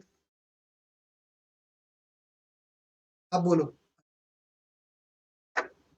पाइप में जो पाइप सिर्फ प्लेट की बात कर रहे हैं या सर्कुलर पाइप? पाइप की बात करो या प्लेट की बात करो, जो भी बाउंड्री लेयर बनती है उसके अंदर जो फ्लो होता है वो कैसा होता है? उसके अंदर फ्लो होता है रोटेशनल होता फिर रोटेशनल। अमन तुम बताओ। जोड़ नहीं है बट ये रोटेशन क्या होना चाहिए, क्यों, रीजन क्या है रोटेशनल? स्टार्टिंग अब फ्लो होता है। है। इसका रीजन पता है? हाँ बता बता। बाई जेड कोऑर्डिनेट देखा जाता है तो मेरा जब फुट फ्लो करता है तो हम उसमें स्टडी फ्लो मान के क्या करते हैं ना, स्टडी फ्लो लेते हैं जब तक कि कंडीशन बताया ना जाए। तो स्टडी फ्लो में वन डायरेक्शन लेते हैं, तो वन डायरेक्शन में मतलब कि डेल एक्स यानी कोऑर्डिनेट है, तो एक्स कोऑर्डिनेट भी यानी भी वेलोसिटी। चलो कोई बात नहीं है अंकित, तुम एक्सप्लेन कर रहे हो but going in the right direction. Asif आपका क्या आंसर है? बता दिया आपने पहले ही। चलो दिवाकर रोटेशनल बता रहे थे आप। चलो देखो, रोटेशनल होता है, कैसा फ्लो होता है बताओ सभी लोग? रोटेशनल। हमेशा ध्यान रखना कि जो हमारी बाउंड्री लेयर बनती है, बाउंड्री लेयर कैसे बनती है सब लोग जानते होंगे कि अगर ये हमारा फ्लैट प्लेट है, यहाँ से फ्लूइड इंटर करेगा तो इस लीडिंग एज पर तो बाउंड्री लेयर थिकनेस जीरो होगा, लेकिन जैसे ही इसके यहाँ पर आओगे, इस जगह आओगे, समझ गए कि नहीं, इस जगह पर आओगे, यहाँ जो फ्लूइड एलिमेंट होगा, यहाँ से एक सर्टेन ऊंचाई पर एक लेयर होगी, सभी लेयर इस तरह जा रही होंगी आगे, तो जस्ट इससे जो ऊपर वाली लेयर होगी जहाँ 99% वेलोसिटी हो जाता है फ्री स्टीम का, वही पॉइंट होता है जहां पर हम लोग बाउंड्री लेयर की हाइट बोलते हैं, ठीक है ना। बाउंड्री लेयर थिकनेस प्लेट से वहां तक होगी। ऐसे करके अलग अलग लोकेशन पर अलग अलग बाउंड्री लेयर की हाइट दिखाई जाएगी। तो इसी तरह इमेजिनरी एक लाइन बनेगा जो इसी सरफेस पर ऐसे करके होगा, है ना, समझ गए सभी लोग। तो जो बाउंड्री लेयर की बनता है इस तरह से, उसके अंदर का जो फ्लूइड होगा वो इररोटेशनल होता है, क्योंकि वहां पर वेलोसिटी ग्रेडियंट बहुत ज्यादा होता है। क्या होता है बताओ सभी लोग, वेलोसिटी ग्रेडियंट क्या होता है, बहुत ज्यादा होता है। देख रहे हो ना, पैराबोलिकली वेलोसिटी क्या करती है, चेंज होती है फ्लैट प्लेट के ऊपर। फ्लैट प्लेट पर वेलोसिटी जीरो, उसके थोड़ा ऊपर बढ़े तो वेलोसिटी थोड़ी बढ़ी, फिर और ऊपर और बढ़ी और बढ़ी और बढ़ी, और बाउंड्री लेयर पर जब तुम पहुंचोगे तो 99% वेलोसिटी तुम्हें क्या हो जाएगी, 99.9% तुम्हें वेलोसिटी क्या हो जाएगी, मिल जाएगी फ्री स्टीम के बराबर, समझ गए। और उसके ऊपर फिर फ्री स्टीम ही हो जाएगी, कांस्टेंट हो जाएगी वेलोसिटी। तो पहले वेलोसिटी धीरे धीरे क्या होती है, बढ़ती है, और फिर क्या होती है, वो कांस्टेंट हो जाती है, समझ गए सभी लोग। तो एक तरह से हुआ क्या, एक भागता हुआ आदमी आया, एक भागता हुआ आदमी आया और अचानक से एक ऐसी चीज में फंस गया कि वो फ्लूइड के साथ आगे जा ही नहीं पा पाया। समझना मेरी बात को, is it clear to all, कि अगर इतनी हाइट है, सारे के सारी लेयर शुरुआत में 10 मीटर 100 मीटर पर सेकंड से आ रही थी, near to boundary layer velocity zero हो गई, फिर उसके ऊपर वेलोसिटी का वेरिएशन आ गया, तो जो एक ट्रैप हो जाएगा पूरा का पूरा, एक फ्लूइड लेयर का पूरा पोर्शन बाउंड्री लेयर के अंदर, इसकी वेलोसिटी बदल रही होगी due to the viscous effect, due to the viscosity effect, due to the viscosity is there, right. तो near to the boundary layer shear stress का इफेक्ट होता है, near to the plate shear stress का effect होता है, वहां पर viscosity का इफेक्ट होता है। इसकी वजह से उस जगह पर क्या होगा, फ्लूइड पार्टिकल के बीच में जो भी, फ्लूइड लेयर्स के बीच में जो वेलोसिटी का जो चेंज आ रहा है बहुत सारा, उसकी वजह से वहां पर बहुत बड़ा रिटार्डेशन होगा, और वही रिटार्डेशन कहीं ना कहीं रीजन होगा फ्लो को रोटेशनल करने का, समझ गए। अगर फ्लूइड रिटार्ड ना हो रहा होता तो फ्लो इररोटेशनल होता, बता सभी लोग, एक्सेस के अबाउट वो घूमता ही नहीं, ऐसे सीधे चला जाता है। लेकिन यहाँ रिटार्डेशन की वजह से वही फ्लूइड, तुमने एक जगह देखी होगी जब हम लोग वेंचुरी मीटर पढ़ते हैं या डाइवर्जेंट पोर्शन पढ़ाया जाता है, तो बोला जाता है कि डाइवर्जेंट पोर्शन ऐसे नहीं ऐसे रखो, ज्यादा रख दोगे तो वहां एडीज बन जाएंगे, पढ़ते हैं कि नहीं पढ़ते हैं, फ्लो सेपरेशन पढ़ाया जाता है।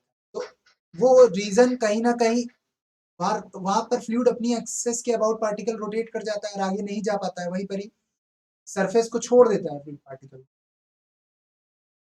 तो सेपरेट हो जाता है फ्लूइड। यहाँ पर भी बाउंड्री लेयर में भी फ्लो सेपरेशन हम पढ़ेंगे, लेकिन इनसाइड द बाउंड्री लेयर जो फ्लूइड का फ्लो होगा वो कैसा होगा, रोटेशनल फ्लो होगा, rotational flow due to the viscous effect.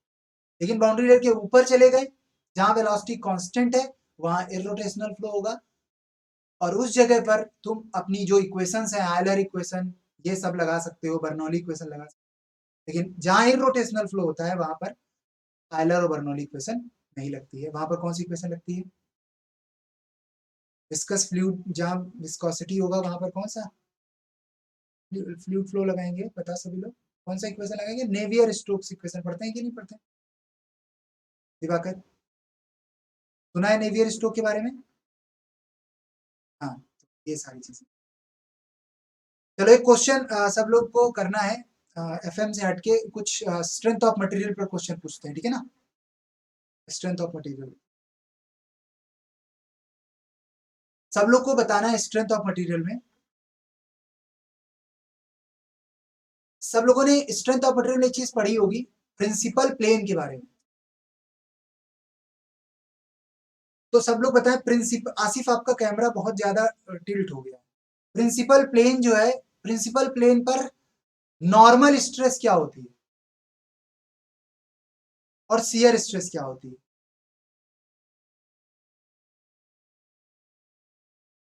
Principal plane पर नॉर्मल स्ट्रेस और शियर स्ट्रेस क्या होती है,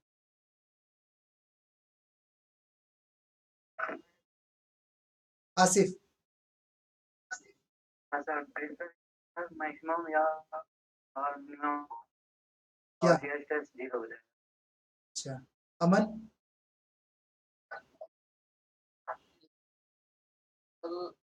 shear stress zero only maximum और मिनिमम और जीरो नहीं हो सकता,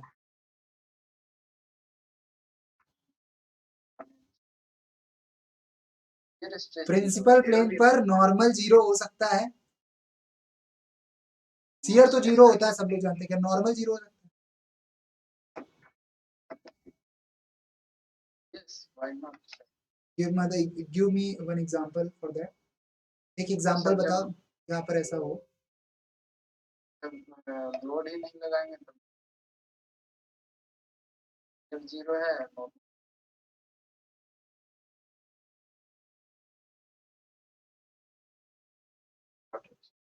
नॉट श्योर। जगत, प्रिंसिपल प्लेन पर normal stress and shear stress.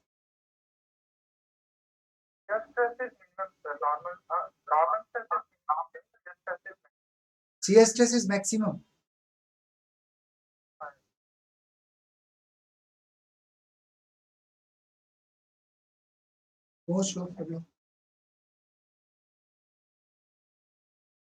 चलो कोई बात नहीं, प्रिंसिपल प्लेन पर शियर स्ट्रेस ऑलवेज क्या होता है?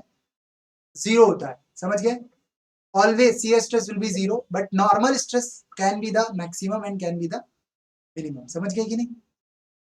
मैक्सिमम एंड मिनिमम, और जीरो भी हो सकता है प्रिंसिपल प्लेन पर नॉर्मल, समझ गए कि नहीं?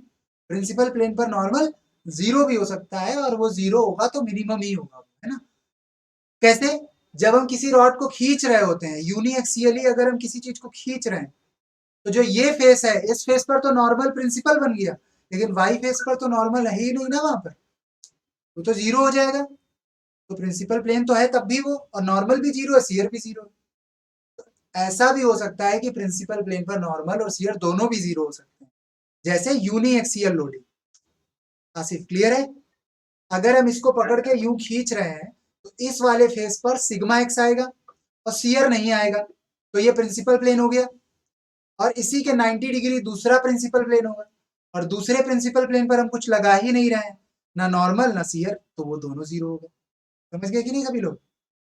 Is it clear to all और नॉट? ठीक है, आसिफ क्लियर है? अच्छा बताओ, मैक्सिमम शियर स्ट्रेस प्लेन पर नॉर्मल और शियर हो सकते हैं कि नहीं? मतलब जैसे मैंने प्रिंसिपल प्लेन पर नॉर्मल शियर पूछा तुमसे, वैसे ही तुमसे मैं पूछ रहा हूँ मैक्सिमम शियर स्ट्रेस प्लेन पर कितना नॉर्मल और कितना शियर?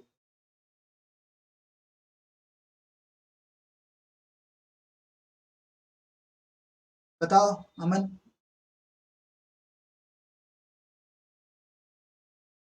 No idea. आशिफ बताओ। नॉर्मल स्ट्रेस हो सकता है, कितना हो सकता है अगर होगा तो? कोई फार्मूला या कुछ ऐसा चीज? क्या?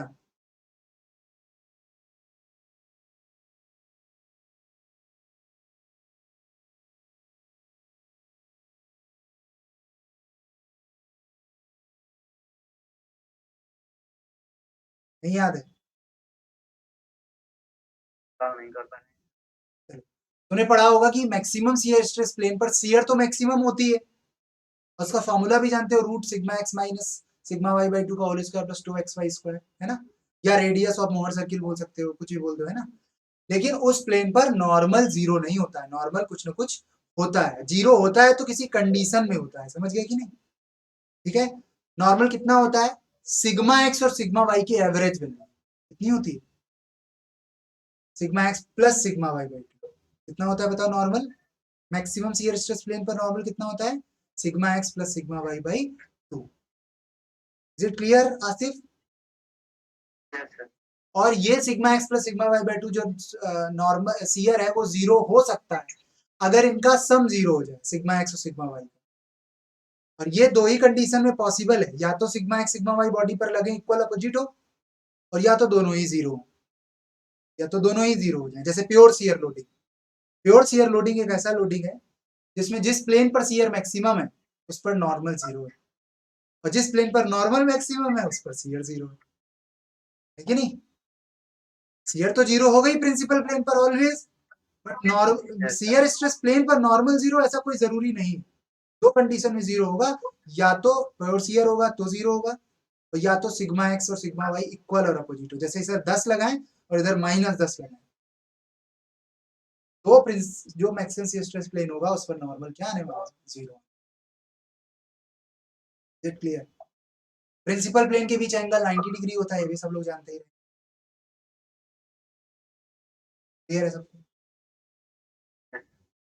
अच्छा ये मुझे बताओ सभी लोग, कॉलम और स्ट्रेट जो हम पढ़ते हैं उसमें कौन सा कॉलम किस पर्टिकुलर इंड कंडीशन में सबसे ज्यादा मजबूत होता है?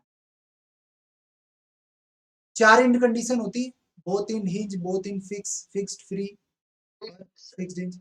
उसमें से ये बताओ कि वो कौन सा कॉलम है जो सबसे ज्यादा मजबूत और स्ट्रेंथ जिसकी सबसे ज्यादा होती है, ज्यादा से ज्यादा बकलिंग लोड बियर कर सके, ऐसा कौन सा कॉलम सही है? हाँ क्या फिक्स्ड? दोनों इंड की एक इंड? दोनों इंड फिक्स्ड। जगत, which column will be have more strength? कौन सा कॉलम ज्यादा स्ट्रेंथ रखेगा अगर कौन सी इंड कंडीशन के हिसाब से देखा जाए?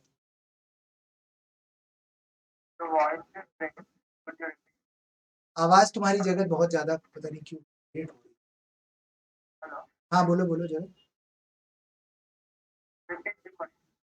ऐसा कौन सा कॉलम सबसे ज्यादा मजबूत होता है, जिसकी कौन सी इंड कंडीशन होनी चाहिए कि तो कॉलम ज्यादा मजबूत होगा, ज्यादा बकलिंग लोड सह पाएगा, बियर कर पाएगा? इंड कंडीशन तुम्हें पता है, both in fix, both in hinge, fixed free, fixed hinge. Both and fix, why? It has a more and it can what is it can bear this load that's standing. हाँ बोलो, समझ रहा हूँ, सुन रहा हूँ, सुन। और कोई रीजन दे सकता है क्यों सबसे ज्यादा मजबूत होता है? अमन या दिवाकर?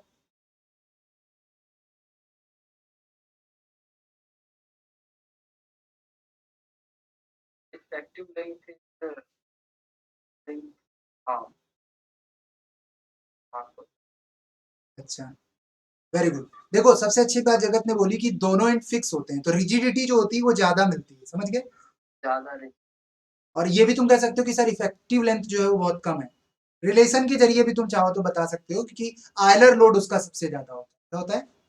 उसका मैक्सिमम सेफ लोड जो है वो बहुत ज्यादा है, तो ज्यादा से ज्यादा लोड ले सह लेगा तब भी वो बकल नहीं होगा। समझ गए सभी लोग? Is it clear? तो अगर हमारा सभी का सेफ लोड देखोगे चारों कंडीशन में, तो सबसे बड़ा सेफ लोड किसका आएगा? बोथ एंड फिक्स वाले का। समझ गए ना? क्योंकि वो रेंज बन गई ना कि बोथ एंड फिक्स का 100 किलो न्यूटन आ रहा है, मतलब और सबका आ रहा है 40 60 30। 30 वाले के में अगर 40 लगा दोगे कहानी खत्म हो जाएगी, लेकिन 40 वाला बोथ एंड फिक्स में लगाओगे, सेम तरह का material, same dimension, everything same, but वहां ज्यादा बकलिंग लोड है तो ज्यादा लोड बियर कर पाएगा। अच्छा what is the meaning of the buckling load?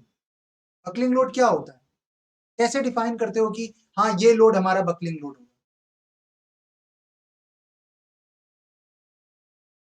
Apply any column or form along its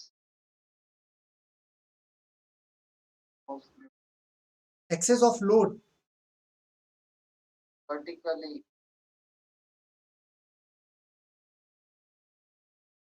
किस एक्सेस के अबाउट बकल करता है? vertical axis. वर्टिकल एक्सेस किसके वर्टिकल? हमारे तुम्हारे या कॉलम के? सेंट्रॉइडल एक्सेस बोलते हैं। क्या बोलते हैं? समझ गए ना? वो भी कौन सी? Rectangular centroidal axes, not the polar. Okay चलो, तो और कोई बता सकता है? हाँ तो फिर आगे कंटिन्यू करो अमन।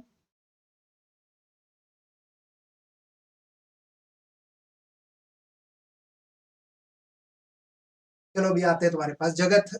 इसके बारे में कोई आइडिया है कि कौन सा लोड बकलिंग लोड कब बोलोगे?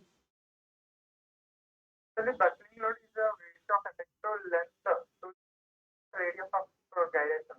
This is the buckling load. Oh no sir, I'm saying about this buckling load. How it can deform bending. नहीं, दिस इज माय क्वेश्चन कि how you can define the buckling load, how you can decide this load is the buckling load. For example I have a column, okay, मेरे पास एक column है और मैं उसमें load लगा रहा हूँ, मैं कुछ भी लगा सकता हूँ, 10 लगा सकता हूँ, 20 लगा सकता हूँ, 50 लगा सकता हूँ, कुछ भी लगा सकता हूँ, बट तुम्हें कैसे पता चलेगा कि ये लोड हमारा बकलिंग लोड है? The point where it starts bending. Start bending, Like yes, sir. Okay.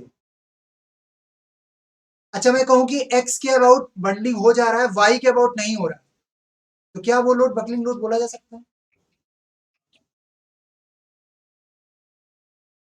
मतलब मैंने बोल दिया एक्स के अबाउट हो जा रहा है लेकिन वाई के अबाउट नहीं हो रहा है, स्टिल अभी एक एक्सेस ऐसी है जिसके अबाउट वो बकल नहीं कर रहा है, बट एक एक्सेस के अबाउट बकलिंग हो रही है, तो क्या वो लोड बकलिंग लोड बोला जाएगा?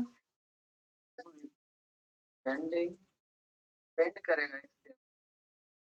एक एक्सेस के अलावा बेंडिंग या बकलिंग, बेंडिंग बीम में बोलते हैं, बकलिंग कॉलम में बोलते हैं, ठीक है ना? तो बकलिंग हो रहा है, वन एक्सेस के अबाउट हो रहा है बट एक एक्सेस के अबाउट नहीं हो रहा है, तो क्या उस लोड को बकलिंग लोड बोला जा सकता है? बोल सकते हैं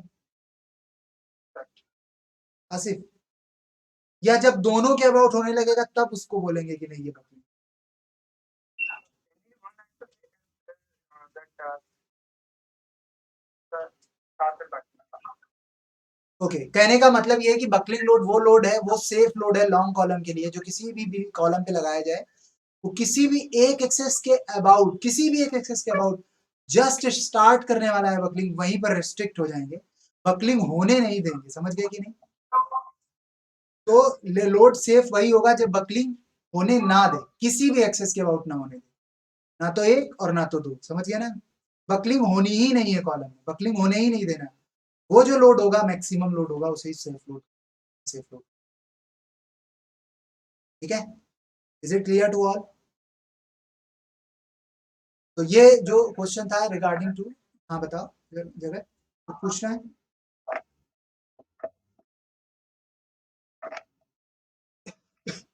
चलो एक क्वेश्चन सब लोग बताएंगे कि what is the difference between the resilience and proof resilience?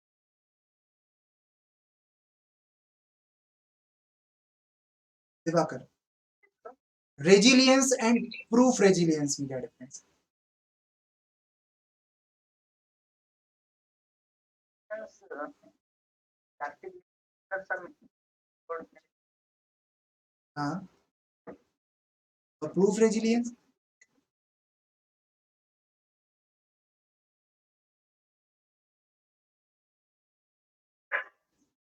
Asif तुम बताओ, थोड़ा नोट्स वगैरह पढ़ो जाके दिवाकर, नोट्स में पढ़ाया गया है ना सारी चीजें, छोटी छोटी बातें तो याद रखनी पड़ेंगी। बताओ। store energy under elastic limit resilience होता है। Proof resilience, resilience elastic limit जो करते हैं proof resilience। अच्छा, इनका यूनिट क्या होता है रेजिलियंस और प्रूफ रेजिलियंस का?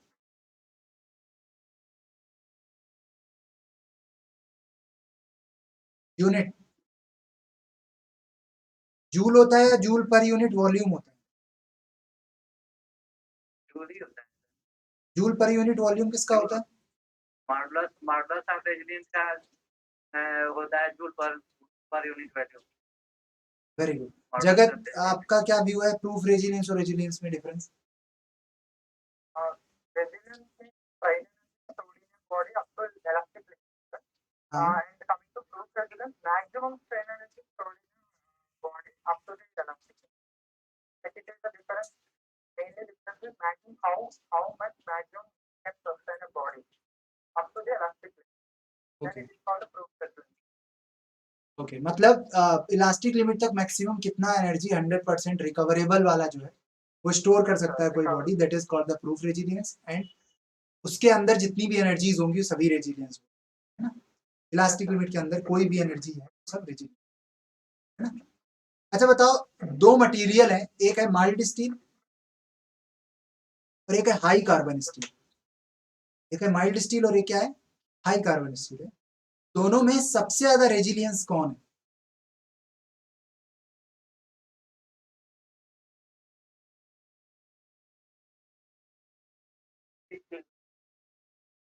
माइल्ड स्टील,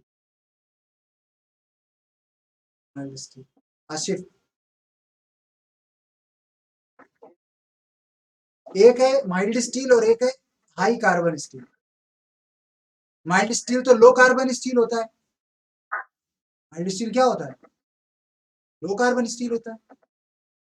और हाई कार्बन स्टील है। तो दोनों अलग अलग स्टील है। और ये पूछा जा रहा है कि कौन सबसे ज्यादा रेजिलियंस है।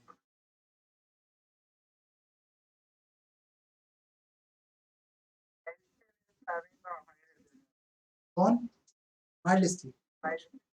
हाँ आसिफ तुम बताओ, तुम्हारा तो हो गया। Asif what is your answer? नहीं पता है। आवाज बहुत ज्यादा ब्रेक हो हाँ रही है। सर, विद्याकर सॉरी कह रहा हूँ दिवाकर अपना वॉइस माइक्रोफोन ऑफ कर लिया। अब बोलो आसिफ तुम।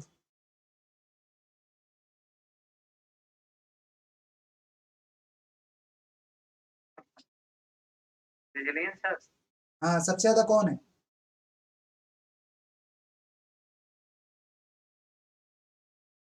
नहीं क्लियर है, ये बोलो। इतना ज्यादा पॉज लगाओगे वहां पर दिक्कत होगी। सेम होगा अभी मेरे अंदर same। दोनों सेम रेजिलियंस। अच्छा एक बात क्योंकि बताओ, मामला दोनों का अगर तुम स्ट्रेस स्ट्रेन डायग्राम बनाओगे, किसका बनाओगे?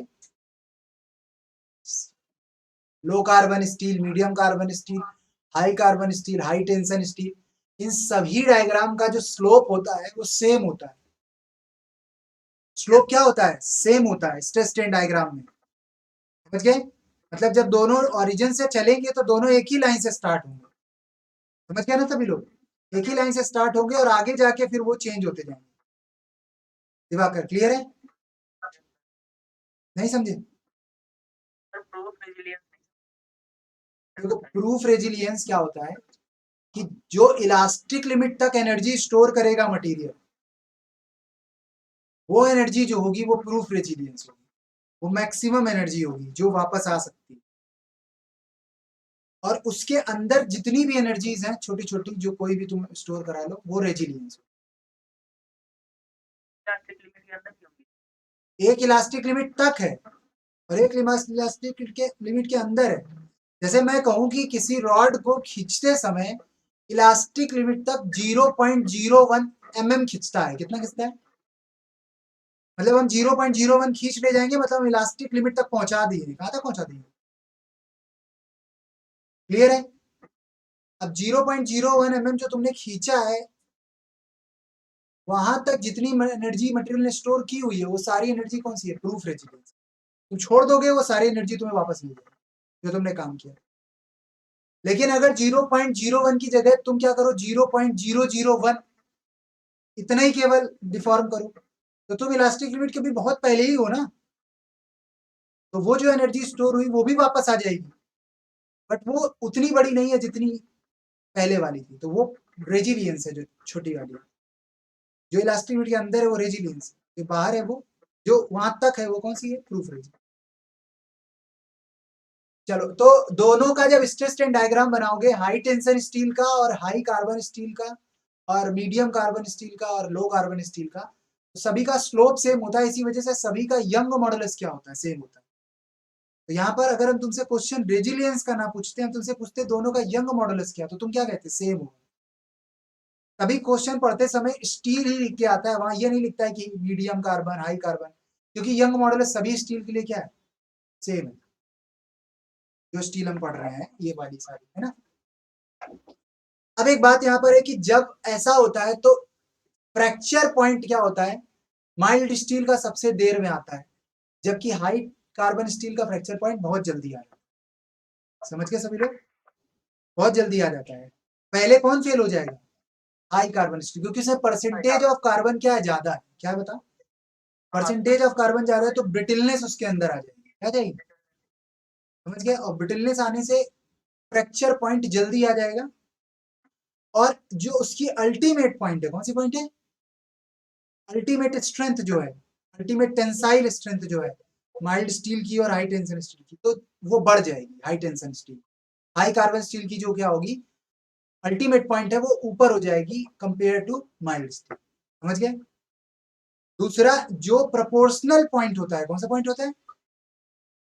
प्रोपोर्शनल पॉइंट जो होता है वो हाई कार्बन स्टील का ऊपर शिफ्ट हो जाएगा और ऊपर चला जाएगा, किसकी तुलना में, माइल्ड स्टील की तुलना में, राइट। तो इससे होगा क्या कि जो स्टोर एनर्जी होती थी ना इलास्टिक लिमिट वाली, वो माइल्ड स्टील की कम रह जाएगी और हाई टेंशन स्टील की क्या, हाई कार्बन स्टील की क्या हो जाएगी, ज्यादा एनर्जी स्टोर हो जाएगी, ठीक है। तो अभी मैं प्लॉट करता तो तुम लोग को दिखाता कि प्लॉट करके अगर मैं बनाता तो तुम लोग देख पाते इसको।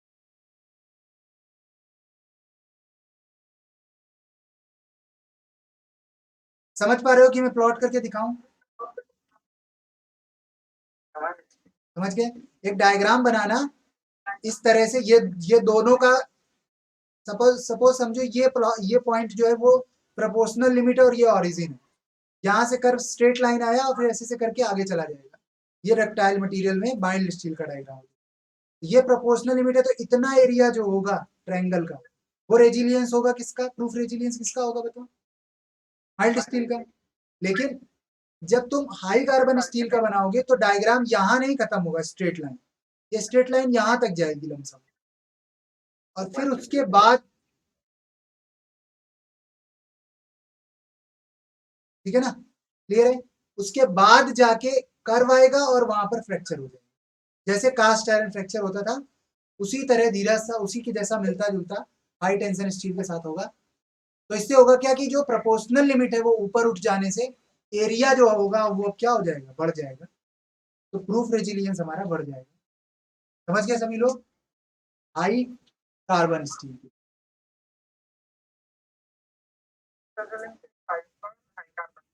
हाँ, बट टफनेस की अगर हम बात करें, किसकी बात करें, एक सेकेंड सर को मैं ज्वाइन करा लूं।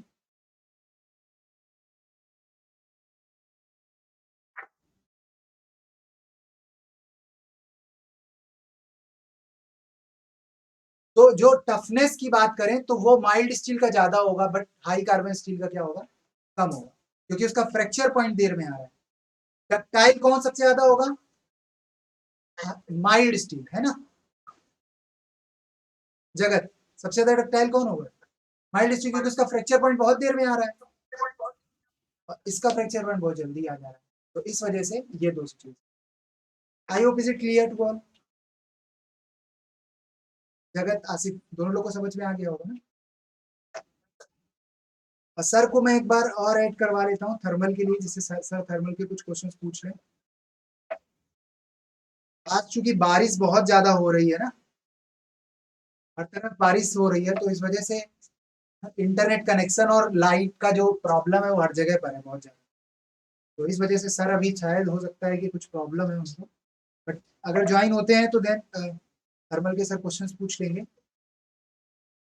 और भी सब्जेक्ट सब लोगों ने बोले थे, टोम के अलावा, एफएम के अलावा भी बोले थे, आईसी इंजन से बोले थे और थर्मोडायनामिक्स से बोले थे।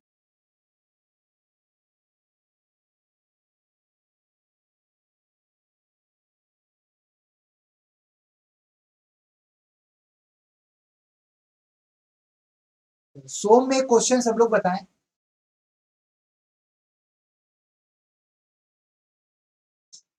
एक कैंटिलीवर बीम है, क्या बताओ, और इसके फ्री एंड पर कॉन्सेंट्रेटेड मूवमेंट लग रहा है, फ्री एंड पर क्या लग रहा है, कॉन्सेंट्रेटेड मूवमेंट, तो उसका शियर फोर्स डायग्राम क्या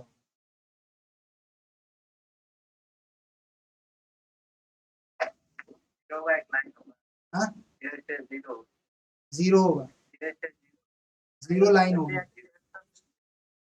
जीरो लाइन होगी, वेरी गुड। और बेंडिंग मूवमेंट का हाइट क्या होगी रेक्टेंगल की, के बराबर जितना मोमेंट मूवमेंट लगाएंगे, है ना, कंसंट्रेट क्लियर है इतना सब लोगों को। अच्छा, तो मैक्सिमम स्लोप क्या होगा और कहाँ होगा, होगा उसका, मैक्सिमम स्लोप कितना होगा और कहाँ होगा,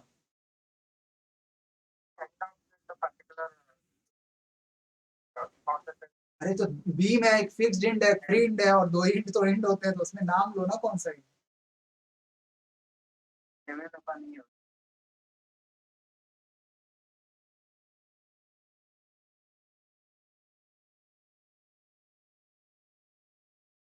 स्लोप एंड पे ज्यादा होगा सर, कौन से एंड पे, फिक्स्ड एंड पे कि फ्री एंड पे? नहीं ट्रेन पे, हाँ, ट्रेन पे ज्यादा होगा, ट्रेन पे नहीं सर,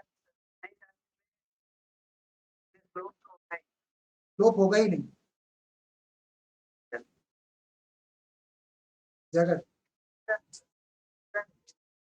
फिक्स्ड एंड। क्या कह रहे हो? हाँ बोलो बोलो, तेज बोलो, थोड़ा सा लाउडली, स्लोप नहीं, क्लियर नहीं है। आशिफ क्या कह रहे हो? स्लोप जीरो होगा। जगत,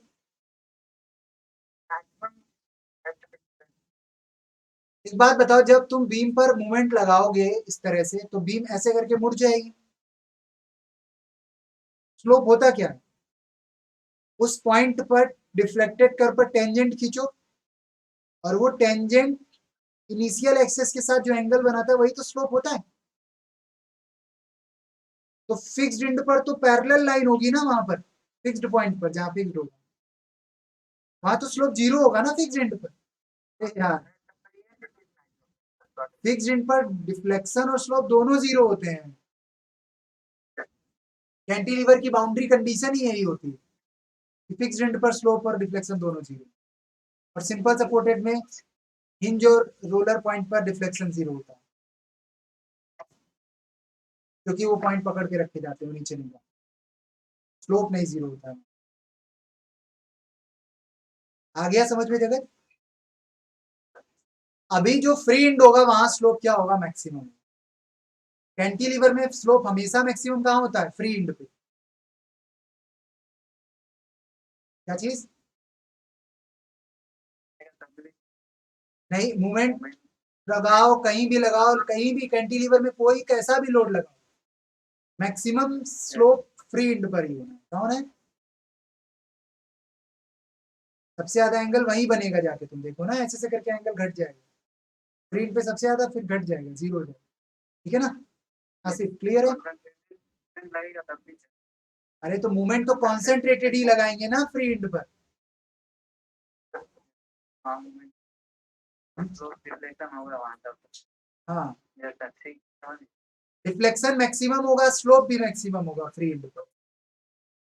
और स्लोप मैक्सिमम कितना होगा? एमएल अपॉन क्या चीज? ML upon M L upon E I. W कहाँ है? यहाँ तो मूवमेंट लगा रहे हैं।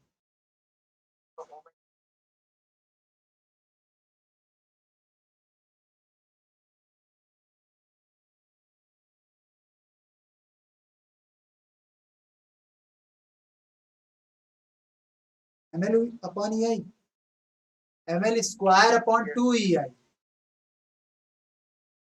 कि M L upon E I? सही से सोच के बताओ।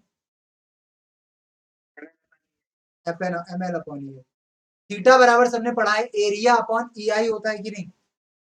होता है ना, ए अपॉन ई आई होता है ना, थीटा का फॉर्मूला, स्लोप का फॉर्मूला मोमेंट एरिया मेथड में। और एरिया बेंडिंग डायग्राम का रेक्टेंगल बनेगा, एम एल एरिया होगा तो एम एल अपॉन ई आई तो हुआ ना slope,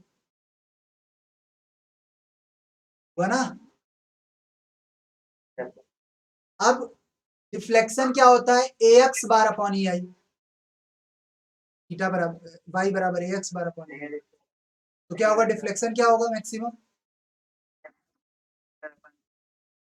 M L square upon two E I, क्योंकि एम एल तो एरिया होगा, सेंटर से डिस्टेंस कितनी होगी फ्रेंड से? L by two. तो M L upon E I में एल बाई टू मल्टीप्लाई कर दोगे तो M L square upon two E I, two E I. Strain energy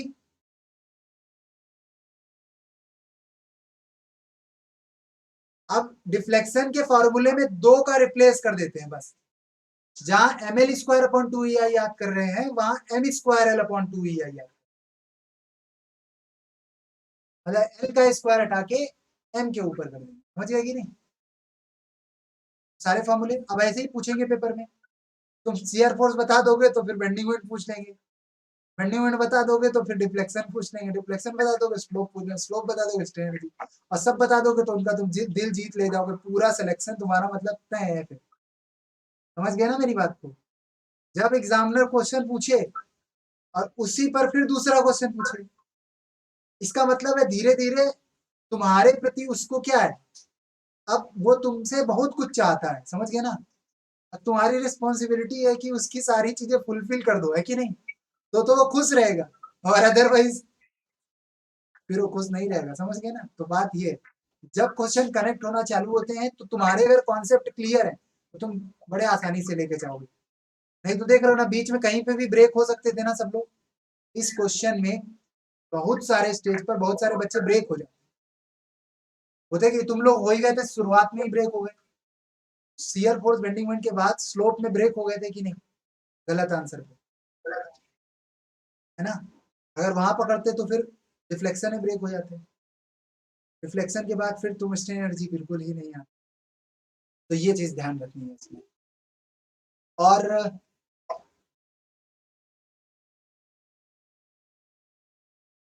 इसके अलावा अगर तुमसे क्वेश्चंस पूछे जा सकते हैं या पेपर में जो जनरल चीजें हैं जो पूछते हैं, ये मुझे बताना है कि सब लोग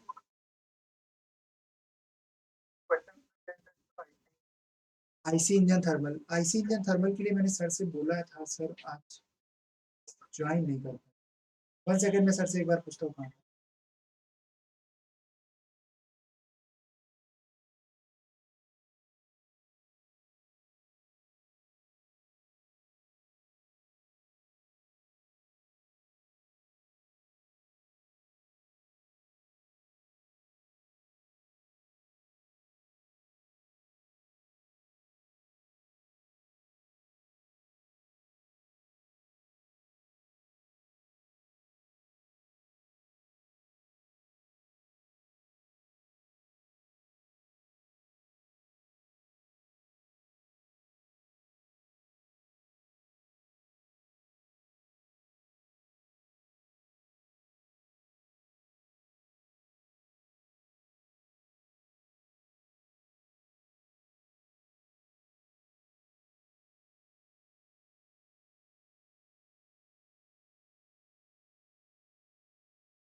तो सर एक्चुअली शायद आज इंटरनेट वगैरह का काफी इशू है, कंसर्न है, तो मेरे ख्याल से सर ज्वाइन नहीं कर पा रहे थे सर।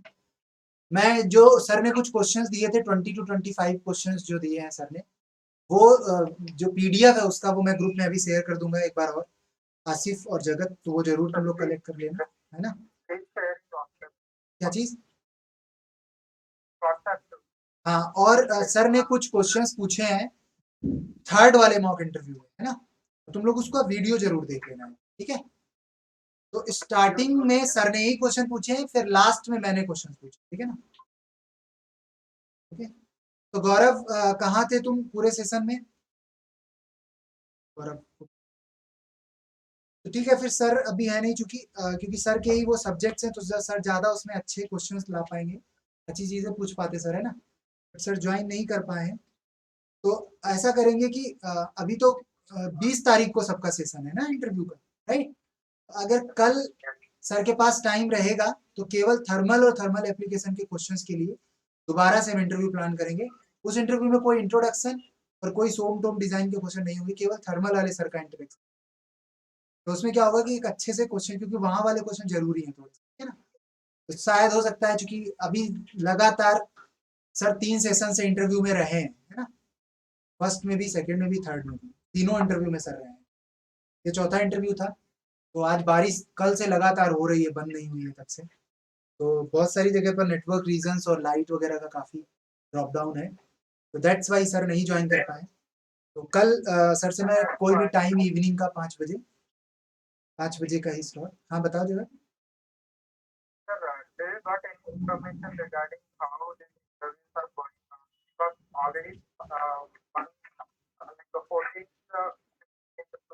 यस, मैंने इस वीडियो के स्टार्टिंग में बताया है कि किस तरह का इंटरव्यू हुआ है 14 और 15 वाले में, है ना? इस वीडियो में तो क्या करना है तुम्हें, ये वीडियो जो मैं अब फिनिश कर रहा हूँ चूंकि, तो इस वीडियो को, ये तुरंत ही फिनिश होकर रिकॉर्ड हो चुका है, and then I will upload you this video in YouTube. वो लिंक जो है वो मैं सबको अभी दे दूंगा, वहां पर वो तुम लोग देख लेना। स्टार्टिंग के 5-10 मिनट मैंने वही डिस्कस किया है बस, है ना, स्टार्टिंग के। देन फिर इंट्रो पार्ट है, देन मेरे क्वेश्चंस हैं, और ये फिर एंड अप हो जाएगा, ठीक है। इसके अलावा मैंने 50 क्वेश्चंस बच्चों से बात करके इकट्ठे किए हुए हैं कुछ, वो क्वेश्चंस मैंने टाइपिंग करके रखे हुए हैं, तो वो मैं अभी ग्रुप में फॉरवर्ड करा दे रहा हूँ, ठीक है ना। तुम लोग उसको पढ़ लेना एक बार, ठीक है। बात समझ गए। और सर ने कुछ अपनी तरफ से 25 क्वेश्चंस पीडीएफ दिया था लिख के, तो वो क्वेश्चन अच्छे क्वेश्चन थे, तो वो तुम लोग वहां से पिकअप कर लेना। एंड आफ्टर ऑल जितना तुम्हें आता है वही सिलेक्शन है तुम्हारा, ठीक है। You have to focus on your energy level, you have to focus on your confidence. और गलती ये नहीं करनी है कि आता है तो अच्छी बात है, नहीं आता है तो वहां पर बस सर नहीं आता है, सिंपल सी बात है, राइट। और कॉन्फिडेंस रखना है अपने अंदर चीज में, ठीक है बस। और ज्यादा डाइवर्ट, बस ये समझो कि हमें अपना बेस्ट देना है बस। जितना तुम्हें आता है तुम उसी से ही सेलेक्ट होगे, ये बात समझ लो। अगर तुम्हें नहीं आता है और तुम तुक्का लगा के अंदर आ गए हो, तो तुम्हारा वहां पर होना ही नहीं है, ये बात सही है। और उसमें फिर तुम्हें परेशानी भी नहीं होनी चाहिए, क्योंकि तुमने मेहनत नहीं की थी, इस वजह से नहीं हुआ। ये जो इंटरव्यू है ये इस 2-4 दिन की मेहनत नहीं है जिससे इंटरव्यू होगा, समझ लो मेरी बात। ये मेहनत तुम्हारी साल 2 साल 3 साल की मेहनत है जो आज इंटरव्यू में दिखेगी, समझ गए ना सब लोगों को। बट मैं ये चाहता हूँ इंटरव्यू के जरिए प्रैक्टिस टेस्ट या प्रैक्टिस या मॉक इंटरव्यू जो हो रहे हैं, ये उन बच्चों को ज्यादा फायदा करेंगे जिन्होंने 3 साल पढ़ाई की है और एक छोटी सी गलती करके वो अपना इंटरव्यू नहीं निकाल पाए, समझ गए ना। वो चीज हम इस मॉक इंटरव्यू में सिखा रहे हैं, क्लियर है। ना कि उन बच्चों को कुछ सिखाया जा पाएगा जिन्होंने कुछ नहीं पढ़ा है और उस मॉक इंटरव्यू के जरिए कुछ अच्छा कर लिया, ये बात समझ में ना। तो यहाँ तुम्हारा नॉलेज ही मेन है, प्राइमरी है, लेकिन उससे पहले प्रेजेंट कैसे कर रहे हो तुम अपने आप को, वो मैटर करता है। क्योंकि वहीं से तुम्हारा मॉक इंटरव्यू के थ्रू ये चीज सीखने को मिल रही है तुम लोगों को, ये कैसे इंट्रो देना है, किस बात का ध्यान रखना है, कैसे क्वेश्चंस पूछे जा सकते हैं, क्वेश्चन तुम जो बता रहे हो उसका क्या एक्सप्लेनेशन करने का क्या तरीका है, और चीजें कैसे तुम्हारी जा रही हैं। तो वो जो तरीका मैंने तुम्हें बताया वो तुम्हें इस सेशन से समझ में आया होगा, है ना। और वहां पर जो मेंबर होंगे, जैसे तुमने देखा कि मैं तुम्हारे साथ बहुत कोऑपरेटिव था कि नहीं पूरे सेशन में, था कि नहीं कोऑपरेटिव। कहीं ऐसा तो नहीं था कि मैं डांट रहा हूँ तुम लोगों को या प्रेशर बना रहा हूँ, ऐसा तो कुछ नहीं था। बहुत फ्रीली तुम लोग आंसर दे रहे थे, है ना। ऐसा ही माहौल, इससे कहीं ज्यादा अच्छा माहौल तुमको वहां मिलेगा, जहां तुम्हें बिल्कुल ही प्रेशर नहीं होगा। बहुत ज्यादा वो फ्री करके क्वेश्चन पूछते हैं तुम्हें, बिल्कुल भी प्रेशर नहीं बनाएंगे तुम्हारे ऊपर, बिल्कुल तुम इजी महसूस करोगे उस जगह। तो ये एक बहुत प्लस पॉइंट है। प्राइवेट जो कंपनीज के इंटरव्यू होते हैं और इस इंटरव्यू में यही दोनों में डिफरेंस है ना। यहाँ कोई प्रेशर नाम का कुछ चीज नहीं होगा, बिल्कुल फ्रीली। अब तुम अपनी तरफ इंटरनल प्रेशर खुद बना रहे हो कि सेलेक्ट होगा कि नहीं होगा, क्या होगा, क्या पूछेंगे, तो वो तुम्हारी अपनी प्रॉब्लम है, तुम्हें उससे बचना है। तुम्हें अंडर प्रेशर नहीं होना है, क्योंकि तुम्हें ऑलरेडी जो वहां का एटमोसफियर है वो तुम्हें प्रेशर नहीं देगा। अब तुम इंटरनल अपना प्रेशर अपने ऊपर कर रहे हो, तो ये तुम्हारी बड़ी गलती है, ठीक है। तो तुम्हें बाहर से भी प्रेशर नहीं मिल रहा है, तो अंदर से भी तुम फ्री ही रहो, तो इंटरव्यू तुम बेस्ट दोगे। और अदरवाइज क्या होगा, जितना तुम दे सकते तो उतना नहीं दे पाओगे और फिर खराब हो जाएगा अपना, ठीक है।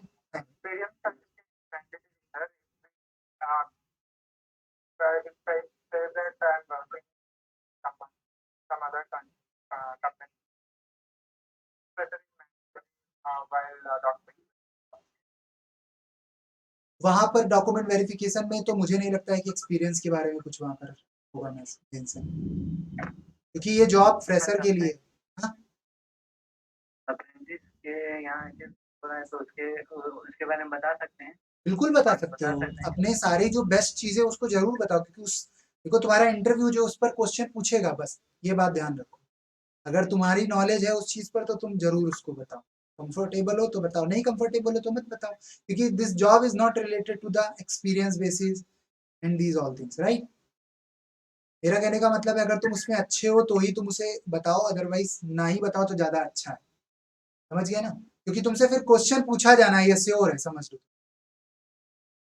है ना। कोई भी ऐसा वर्ड अगर तुम टेक्निकल यूज करोगे तो तुम समझ जाओ तुमसे वहां क्वेश्चन पूछा ही जाएगा। और वहां चांसेस कम होते हैं पूछे जाने के। जैसे कि मैं मैकेनिक सोम टोम डिजाइन एफएम से क्वेश्चन पूछता हूँ, कोई जगह पर तुम थर्मल की तरफ क्वेश्चन घुमाओगे भी तो हम हो सकता है कि इग्नोर कर दें, कोई थर्मल से क्वेश्चन ना पूछे, है ना। तो सामने वाले के परसेप्शन पे भी डिपेंड करता है कि सामने वाले का जो वे ऑफ इंटरेस्ट है वो किधर की तरफ, किस फील्ड में। कोई पैनल मेंबर ऐसा होगा जिसको सोम बहुत अच्छा लगता होगा, कोई पैनल मेंबर ऐसा होगा जिसे थर्मो बहुत अच्छा लगता होगा, है ना।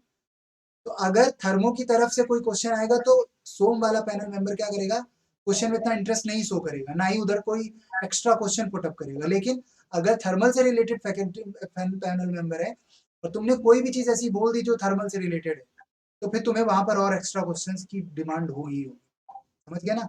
और वो फिर किधर खींचेगा वो फिर तुम नहीं जानते हो, क्योंकि इंटरव्यू लिमिट टाइम की कोई नहीं, तुम्हारे क्वेश्चंस तुम्हारे आगे इंटरव्यू को कंटिन्यू कराने वाले, है ना।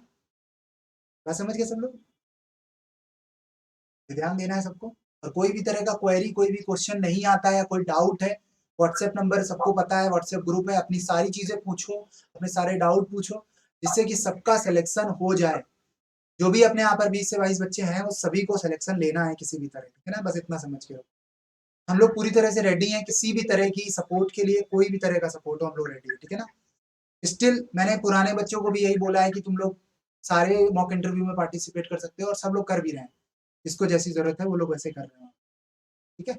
और ऐसा नहीं है कि तुम लोग को इससे बेनिफिट नहीं मिल रहा है, बहुत बेनिफिट मिल रहा है, तुम लोग जानते भी होगे चीज को, काफी कुछ सीखने को मिलता है और काफी कुछ जानने को मिलता है। बड़ी बात है कि एजुटेशन हमारी क्या होती है, खत्म हो जाती है ना। जगत, any doubt? How many are there?